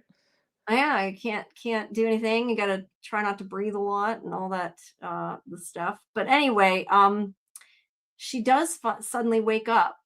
But before that, because I skipped a part by mistake, sorry. Um, Whenever he's talking to Khatri, he says it's time to get the people home. It may not be a moment to bring this up, but Jade already told you what you need to do. And he's like, are you going to ignore that over a missing door? And he does get mad and say, this isn't the moment. It is like weird that he brings it up then. And this is where I question, like, is Khatri real? Is Khatri just part of his psyche? Um, and I know there's varying different answers to that, but he does seem to be unaware of certain events and asking Boyd questions in this Mhm. episode, which makes me believe it's less likely it's all in Boyd's head. But it also makes me kind of think, in a way, if it is, it's interesting because does that mean that like part of Boyd is like saying, even if something happens to Donna, you still got to take care of this other problem. So, Yeah, it's but interesting because I thought that maybe Donna being in the state she was might see the father mm, Padre. mm, that But would be really that didn't happen either. well. No, but who's to say the same thing of like you said earlier of like, could she have seen something when she quote unquote died? I mean, what if Yeah. you really don't hear him talk, right? All she says, I think, is Boyd, what happened, or something to that effect. So yeah, Mm. what if she wakes up and she says, I saw Father Khatri, or I saw Uh, Jim, or or I heard you talking to him. I heard his voice. oh yeah, I heard you talking to Khatri. She may even just be like, I heard you talking to somebody, and just be Yeah, like, I who don't are you know talking something. to? Yeah. Khatri's ghost is confusing the hell out of me. I have no idea what to think of him now. Me either, Susie. But Bill says Donna does not look like a mole in this shot. She does not. She does not. I don't think I've ever thought she was a mole, but you know. Yeah. I want to start a poll here. Hold on. Do you think Khatri is all in Boyd's head? Now, I know there's varying degrees in this, but rather than taking 5 minutes to write a more detailed poll, I'm just doing, do you think it's in his head or not? Meaning, do you think Khatri's real or do you think he's not real? So that's why I put that for the poll. It's very simple. Did it go? Yeah, it did. So yeah, I'm curious what you guys think. Susie says, do her nightmares come alive though? Because she was definitely brain dead for minutes. That's what we discussed earlier. I don't know, Susie, but I do like the idea of that storyline. Golden Child said, it's Boyd's subconscious projecting Father Khatri's opinions he needs help with. I do think that's possible, but as I said, I kind of question why was he asking Boyd things? Like he didn't know certain things because he should know everything Boyd does, right? If he's in his head. So I feel like after this episode, I'm not sure. I'm very confused. I think Ghost Khatri is Boyd's doubt, says Bill. Kaiser thinks Khatri's trapped. Maze thinks Boyd struggling with the whole I'm changing. Is this connected to his power he seems to be exhibiting? It's important to turn him over, killing him. I'm not sure what you mean about the second part of that. I'm not sure if that was autocorrected. I think Maze is saying when Boyd says he's changing, could it be that he's getting actual powers that brought Donna back? Which I had not thought of is interesting. Okay, let's see. Bill said, I think she was brain dead for about 5 minutes after her pulse stopped. Maybe somebody who knows more medical can answer this question a little more succinct. Oh, thank you, just me. I appreciate that. We got a new member. Thank you so much. I appreciate that. Appreciate all of you guys. I need to start making some more exclusive stuff for members here. So I'm curious from somebody who has more medical knowledge. I don't think that when somebody's pulse stops, that necessarily means they don't have brain activity, but I could be wrong because like I said, I don't know anything medical. Christy said she might have, lost brain activity, but I feel like, I don't know, like he was still giving her CPR. So they also didn't have a machine hooked up at that point. So even if they didn't feel her pulse, it could have been really low. She could have still had a pulse. So I don't know that that necessarily is, is brain damage, but I don't know. Bill says consciousness and measurable brain electrical activity can persist anywhere from seconds to an hour after the heart stops. However, irreversible brain damage or clinical death usually begins within 4 to 6 minutes without CPR. But again, she had CPR, although it does make me question. He gave her CPR. He did not give her like breath. He didn't blow into her mouth. And I don't know if they just didn't want to do that for the scene, because I didn't really think about that, but he gave her compressions. He never breathed into her mouth, which kind of questions me or makes me question, like if you're giving somebody CPR, isn't that part of CPR? But again, I don't know. I'm not trained in any of that, so I'm not the person to ask. I honestly don't know, but I do agree with what Susie said. They can't tell for sure because she wasn't hooked up. So, yeah. Mouth to mouth is no longer part of CPR. Okay, see, as I said, you guys know. That's what I was just asking when you were gone. Because I thought they had to give you air. Like even if they use one of the bags, I thought that that's part of CPR. B says the new training says compressions are important. The CPR method has changed. Okay, thank you guys. Susie says the same thing. That's why I said I don't know because I've never taken any of that. Oh, training. you never gotten a card? No, probably should, but no, I have not. Yeah. I don't know. So I have no idea. I honestly don't know what I would do if I saw somebody having a heart attack. I feel like, I wouldn't know what to do. I probably should know. Probably everybody should know. But yeah, I didn't know that. So I guess the compressions are more important. Either way, whether she had a pulse, they thought or not, the people that said she didn't have a pulse, except for when Mariel finally got there, was like Tabitha and Boyd, who are also not medical people. I mean, I could see that if I said to somebody they don't have a pulse, like that doesn't mean they don't have a pulse, because I know nothing of what I'm doing. So until Mariel said she didn't have a pulse, I don't even necessarily believe that's the case. Anon says it causes brain injury for certain. I was in a brain injury support group. There were heart attack survivors in the group. Thank you, Papa Socks. I'm glad you enjoy it. Now I'm struggling with trying to see if we should do vertical too, because Kelly made me think about vertical and I'm like, shit, because now I don't know what to do because I'd have to get rid of half of the animations to make it work because you can't have two layouts at once. So, yeah, I don't know, but I'm glad we're talking about this because this actually makes me think I really do need to get some kind of training because, my mother has AFib and is having heart issues, and I'm thinking I really should know CPR, and I never really thought about it. So I'm glad to think about it now because that is something probably really everybody should know. And yeah, I didn't even know that. The amount of medical knowledge I have is what I see on TV, which is probably not very much. It's not good to go by what you learn on TV. When we breathe out, it's not good oxygen. Well, it's carbon dioxide. Okay. Well, it's nice to know, guys. So thank you. I'm learning here. But either way, the truth is we don't know.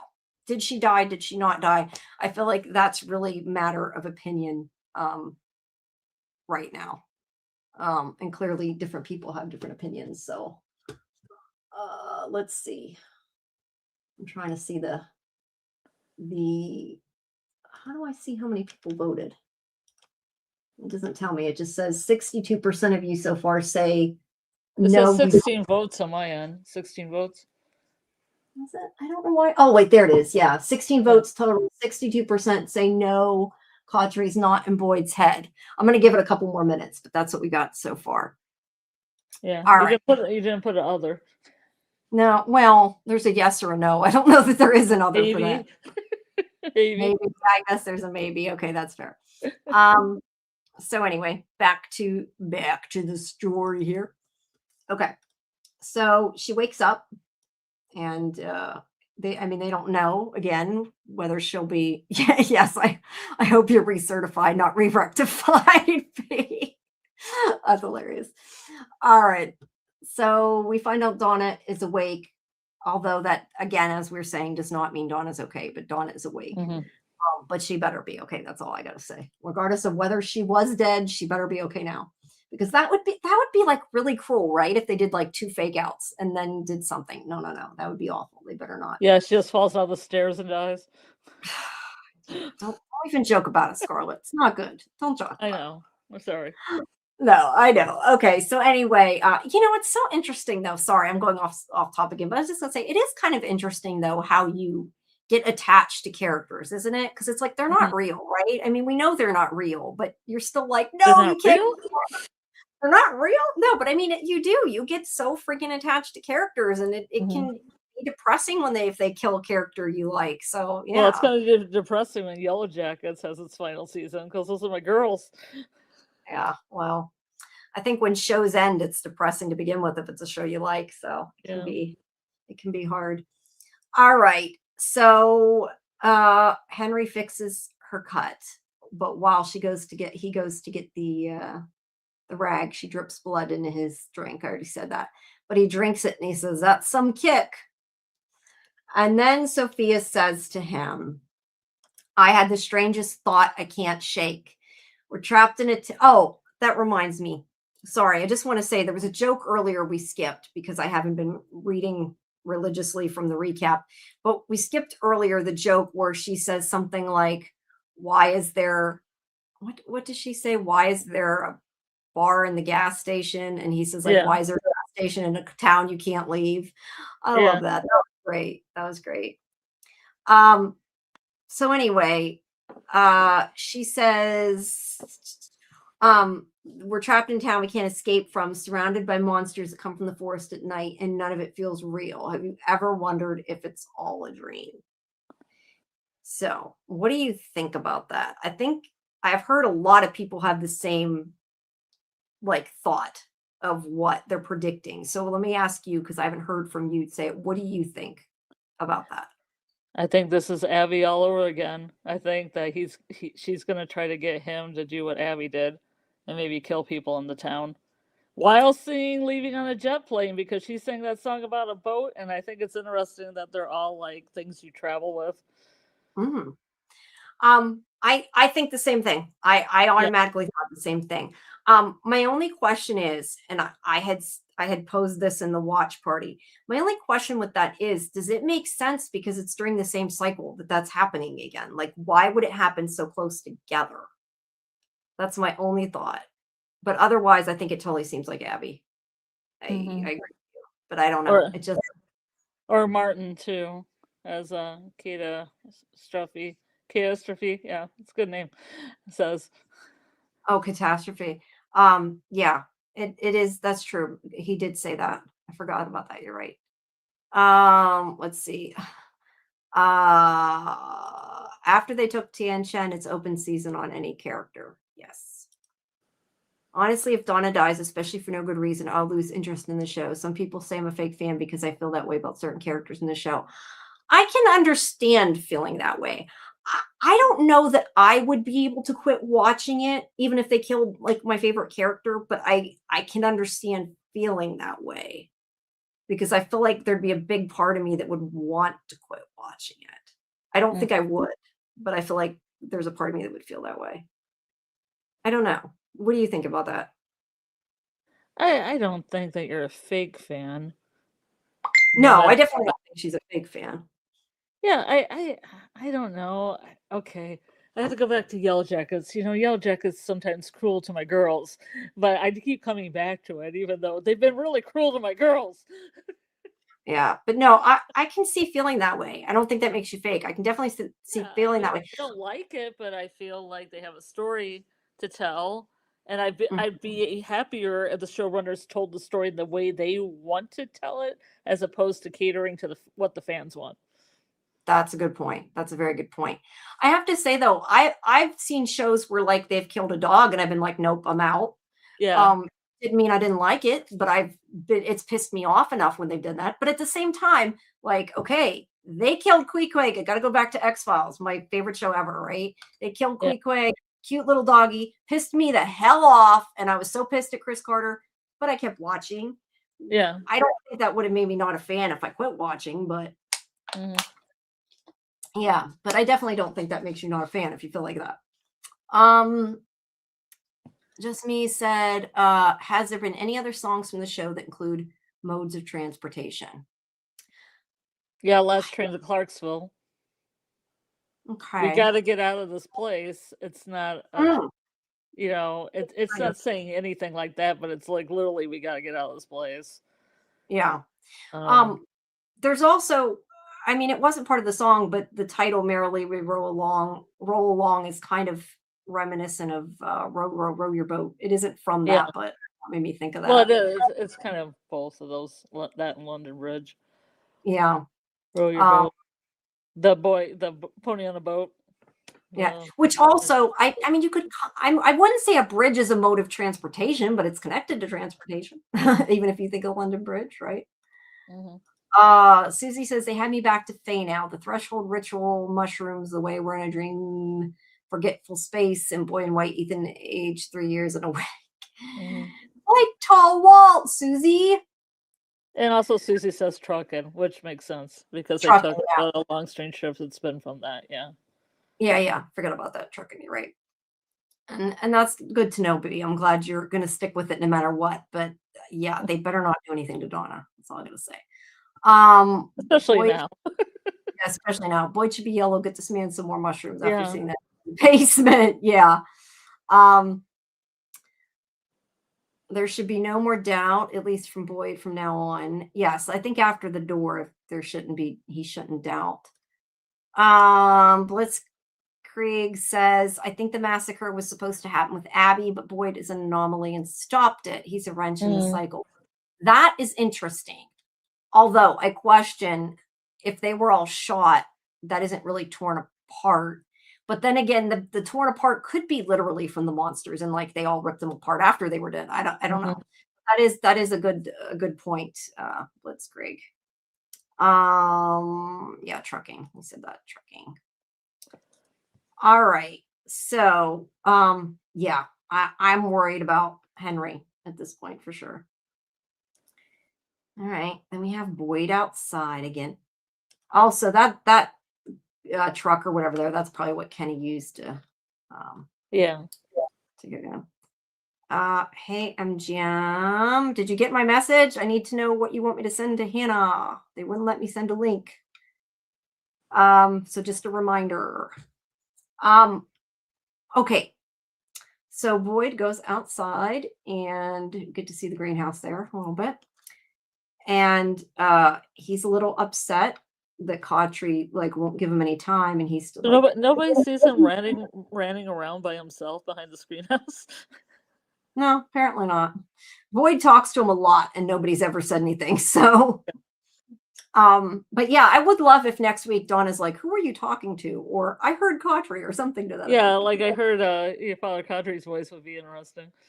That would be really interesting because it could even play both ways, right? Like she could not believe it and think it was totally a dream, and he could be like, well, what if it wasn't? And they could go back and forth. Yeah. Um, if you get high enough, even a nightmare can look like a dream. Yeah. I'm I'm sure wondering if you're meaning that as a play on words, Susie. I'm guessing probably.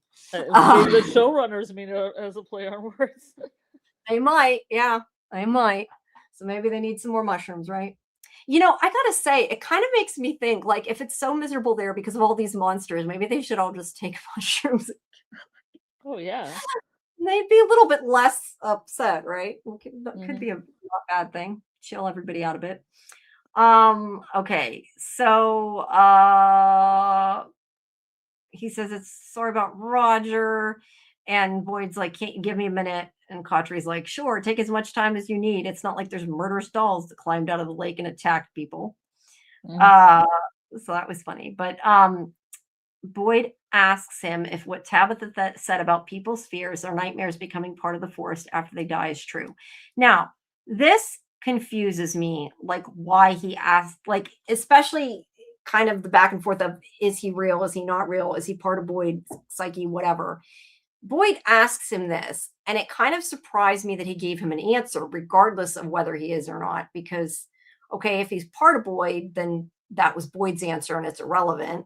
If he's not, is he actually helping him and giving him an answer? Yeah.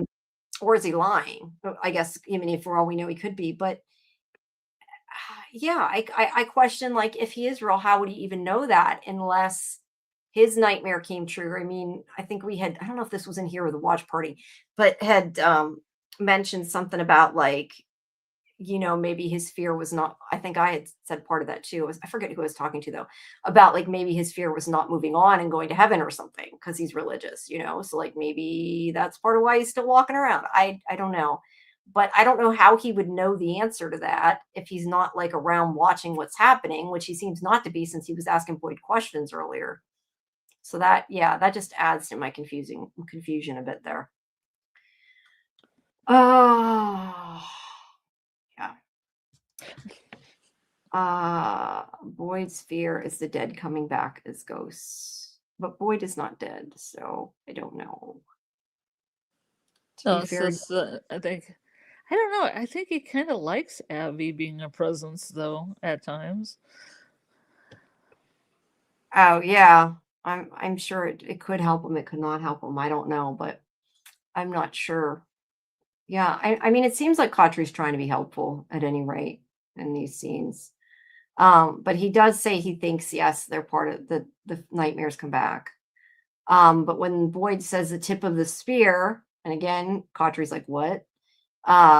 He says that Martin said the come out at night or the tip of the spear. It's the tip of the spear. You gotta say tip that. Of tip of the spear. Tip of the spear. So Boyd does ask him if the bones of the kids are in the tunnels, and Cautry says he doesn't know. And Boyd's like, well, what the hell, the fuck, whatever he says, I don't know. What do you know? And he's like, they're running out of time. The fact that he says that they're running out of time makes me think of the boy in white, because he said that, you know.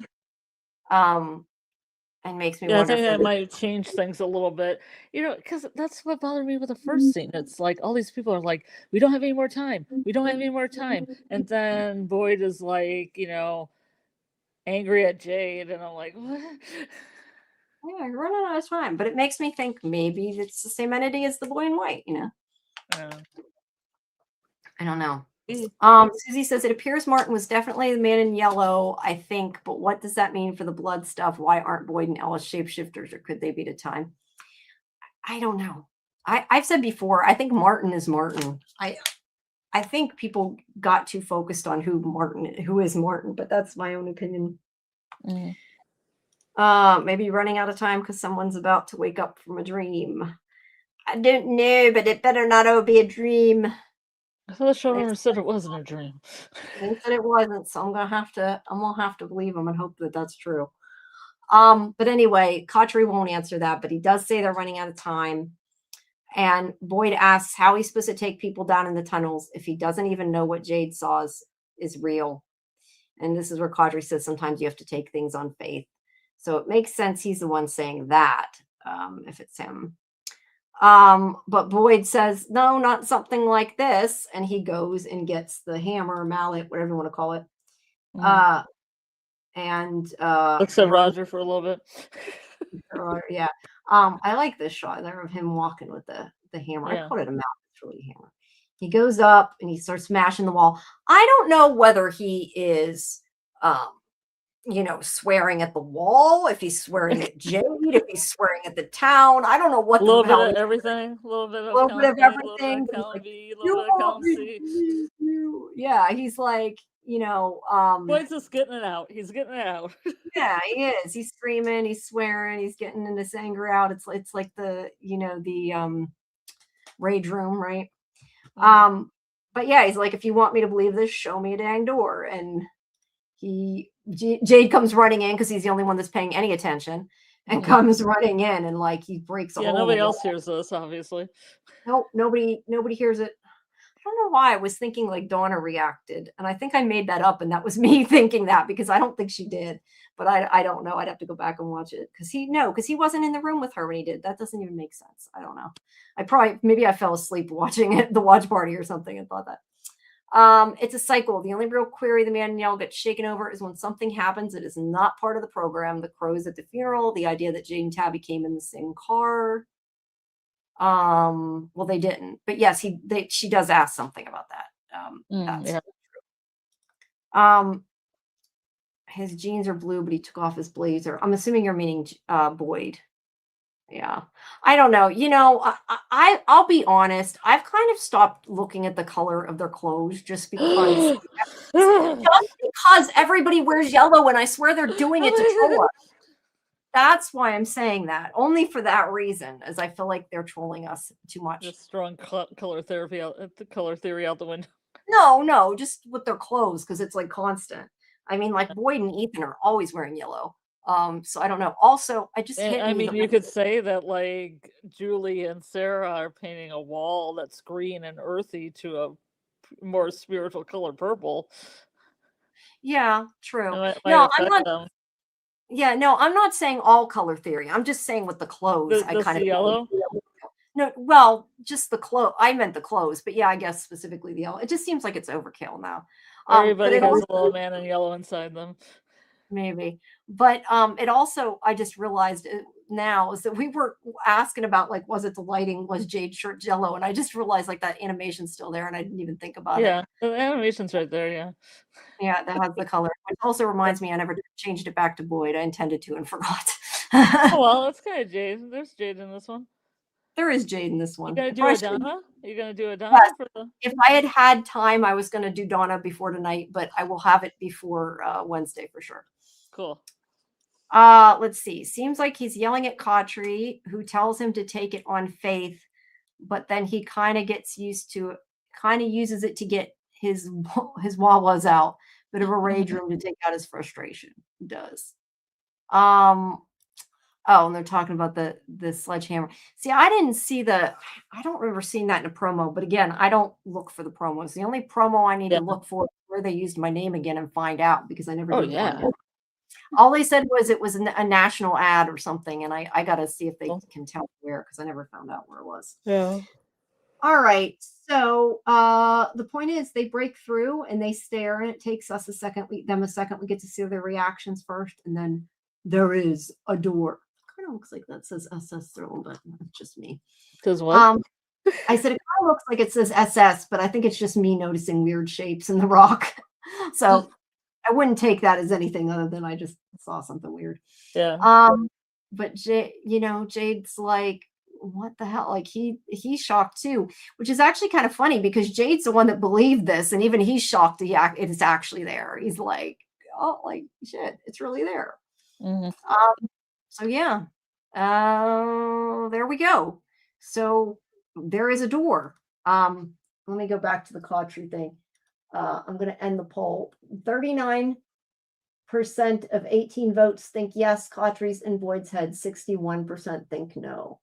And I probably should have put an I don't know, because I don't honestly know what I think.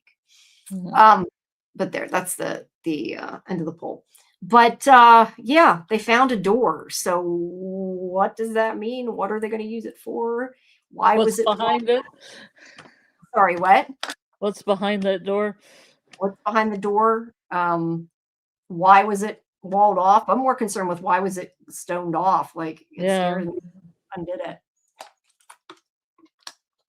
So yeah. I suppose we'll figure this out next episode, unless they just skip this for the next episode. I hope not. Although if they did like all story walking instead, I'd be okay with that. Oh yeah, me too. Definitely. Been in that sacrifice room several times, several people, but somehow finding a door to get there is going to be the way to save everyone. Yeah, I kind of wonder because they have been there a lot. Like, why do they need this door? Unless this isn't, I mean, we know this goes to the root cellar, then to the caves, at least according to Jade's vision.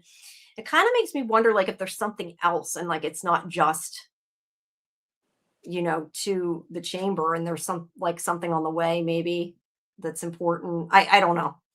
Um, but clearly the door is, yeah, the door is important. They found the door. Yeah, this was like a ending where you're like, no, I want to know what's behind it. But I gotta say, I'm glad they at least revealed there was a door. I feel like they could have been really mean and had him smash in the wall and then ended it, which would have Just looked looked in here and you didn't yeah, see what he had saw. this shot. Yeah, exactly. Had this shot and not showed us if there was a door. That would have sucked more. So I appreciate they at least showed us that there was a door. Felt like something was crawling me. Yeah, so I don't know. Any more thoughts about the door? Or really about anything? I just feel there's gonna be something not so great behind it that they're gonna have to work with or against. Yeah. I don't know. Like I said, I'm more concerned with the fact it was stoned over. I feel like the Sophia and Henry thing isn't gonna come to a good end. Yes, I agree there. I agree there. Probably walled off to keep the monsters out. Having a way out of the tunnels directly into Colony House is problematic. At least there's a door, so Talisman will seal it, but it's still problematic. But see, that's again like what I question. Like, if the tunnels are underneath them and they can come up through the tunnels technically anyway, like, do they only need one door block? Because there's more than one door at Colony House, right? I don't think they have like a talisman on every single door that exists. Yeah, I don't know. Unless the plan will involve using it to enact Boyd's old plan to trap the monsters, maybe. But yes, there's a basement door. That's what I'm saying. There's all kinds of doors. We have a tiny fairy door that looks just like that. Well, that's a big one if it's a door. Yes, the church has a door to the basement. I think we've seen the church or the door that was in the church before. They never went through it, because that's where Sarah went through. Yeah, I remember them showing it, and yeah, so I don't know. But yeah, I don't know. Either way, I don't know if this is a good thing or a bad thing or both, or yeah, I don't know. But we have 4 episodes left. So we are over halfway through the season now, unfortunately. Yeah. So we got a bit left. All right. Well, anything else? I wonder if Sarah and Julie are going to talk to each other for the positive or the negative. Or she's going to help her story walk. You think Sarah might help her? I don't know. That would be kind of cool. Although I like I said before, I like the stuff with Randall and Julie too. So I don't know that Randall's kind of giving it up because he doesn't want her to hurt herself. That's true. I could see Sarah would be more proactive maybe than Randall and less worried about that. Or maybe Sarah will tell Julie more about what she sees, Maybe, but since she didn't see the yellow suit, I don't know that it helps. Will she tell somebody about this? Maybe. Even Sarah, hey, I did this thing and I saw a monster out during the day eating a liver. Should I tell somebody about this? She says, yes, tell everybody. No, I don't know.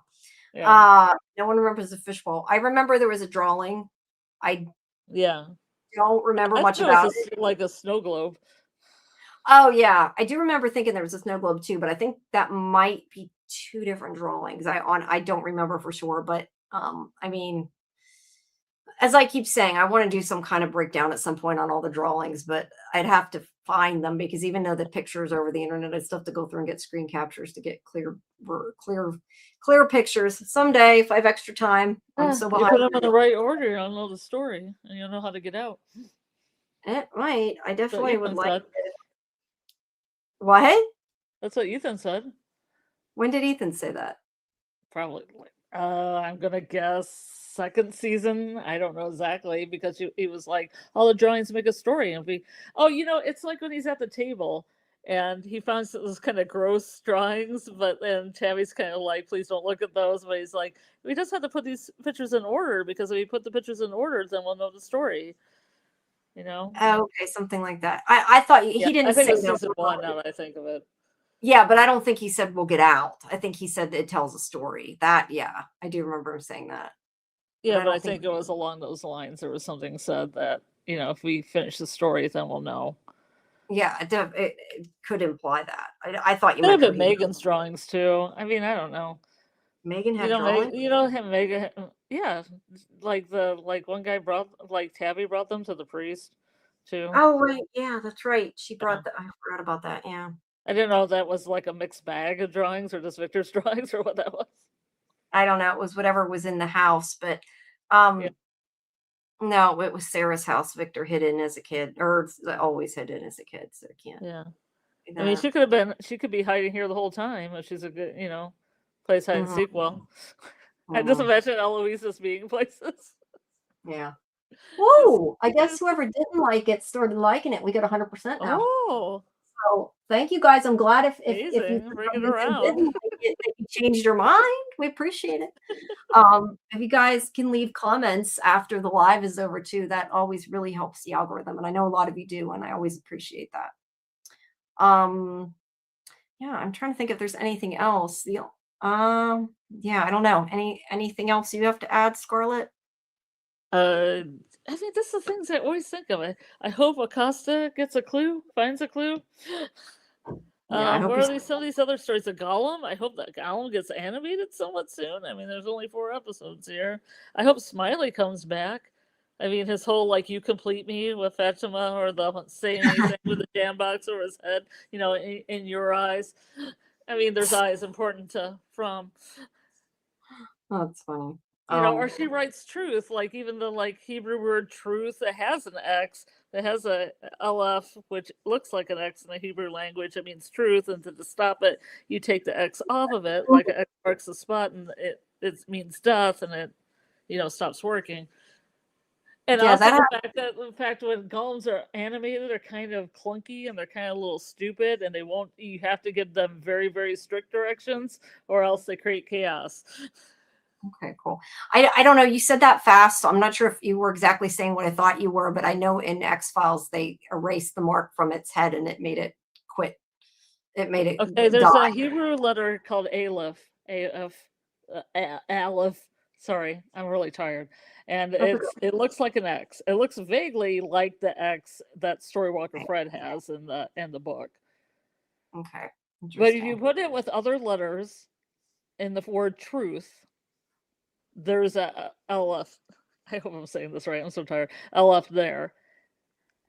The truth that you put on the golem animates the golem.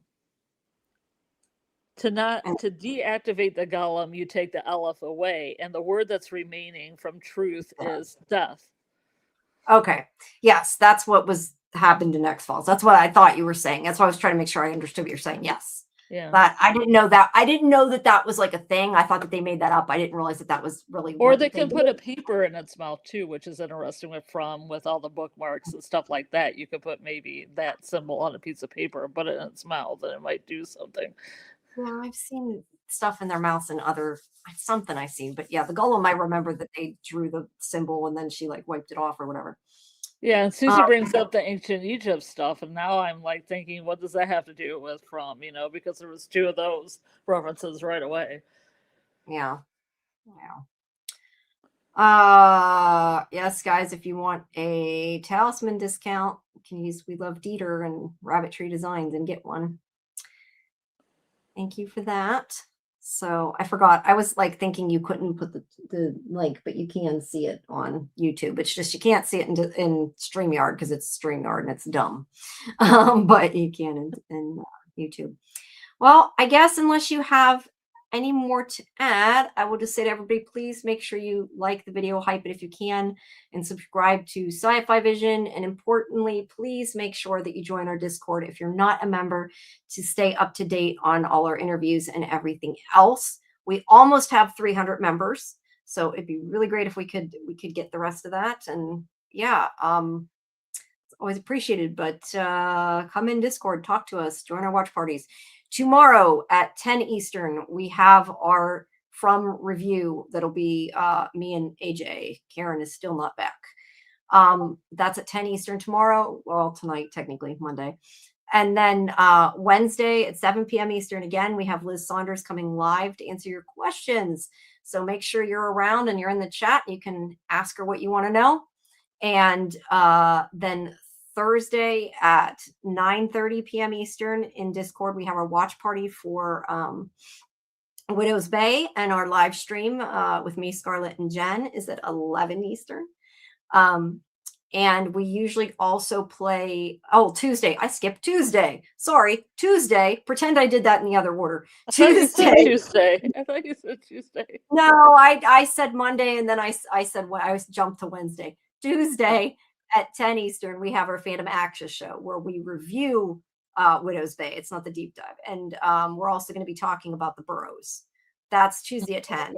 And our deep dive for Widow's Bay is Thursday. But I was going to say Tuesday night after Fandom Access, we usually, if people want to, usually do a watch party for Widow's Bay as well, that we can play. If there are people around who want to see it, if not, but if you are and you want to see it, we usually do play it then since it comes out Tuesday night. And like I said, do you prefer hypes on streams or interviews? I think probably the interviews have a bit, like, if you, I don't know. Can you guys pop up Vigo? Because he's great. Yeah, if you can do it on Vigo. The thing is, I think you only have like a week to hype videos. So it's kind of hard for me to say that because a lot of the interviews are probably too old now to do that. But Vigos. But yeah, Vigos is new. You could do Vigos. So yeah, what I honestly appreciate all the hypes. Whatever you hype, it's good. But if there's like a From interview or something, that's even better. But what was I saying? I lost track of what I was saying. I don't know what I was saying. It went woo out the window. Tuesday. Sorry, what? I said Tuesday. Yeah, no, I was just saying we do watch Widow's Bay if you want to. But yeah, but please join our Discord, because then you can do these different things with us and find out when everything is happening. You can send your questions along for people that I'm doing interviews with that aren't live, which does remind me, next week I will, actually Wednesday as well, I'm talking to Scott McCord and Robert Joy. It's not going to be a long interview. It'll be a short one. But if you guys drop your questions for them in the submit talent questions, I made a channel under From finally. I might be able to pull one from there if I have enough. If I have enough time, I can try to ask some of them. It depends, like I said, how much time I get and everything. And if I have any time left over, I will try to pick one. And yeah, maybe next time, Wes. I don't know. Tonight, I really can't stay much longer just because I have an interview really early tomorrow morning, and I got some stuff I got to do to prepare for it. I teach young children. I have to sleep. Yeah, so it's kind of hard sometimes. Yeah, no. Well, it's harder, I think, on the From nights too, because we're later. It takes us longer to do them. But yeah, coming up soon. But yeah, I guess that's about it. I don't really have anything else other than please come to our next thing, and we will see you I guess tomorrow night, hopefully. More From talk tomorrow.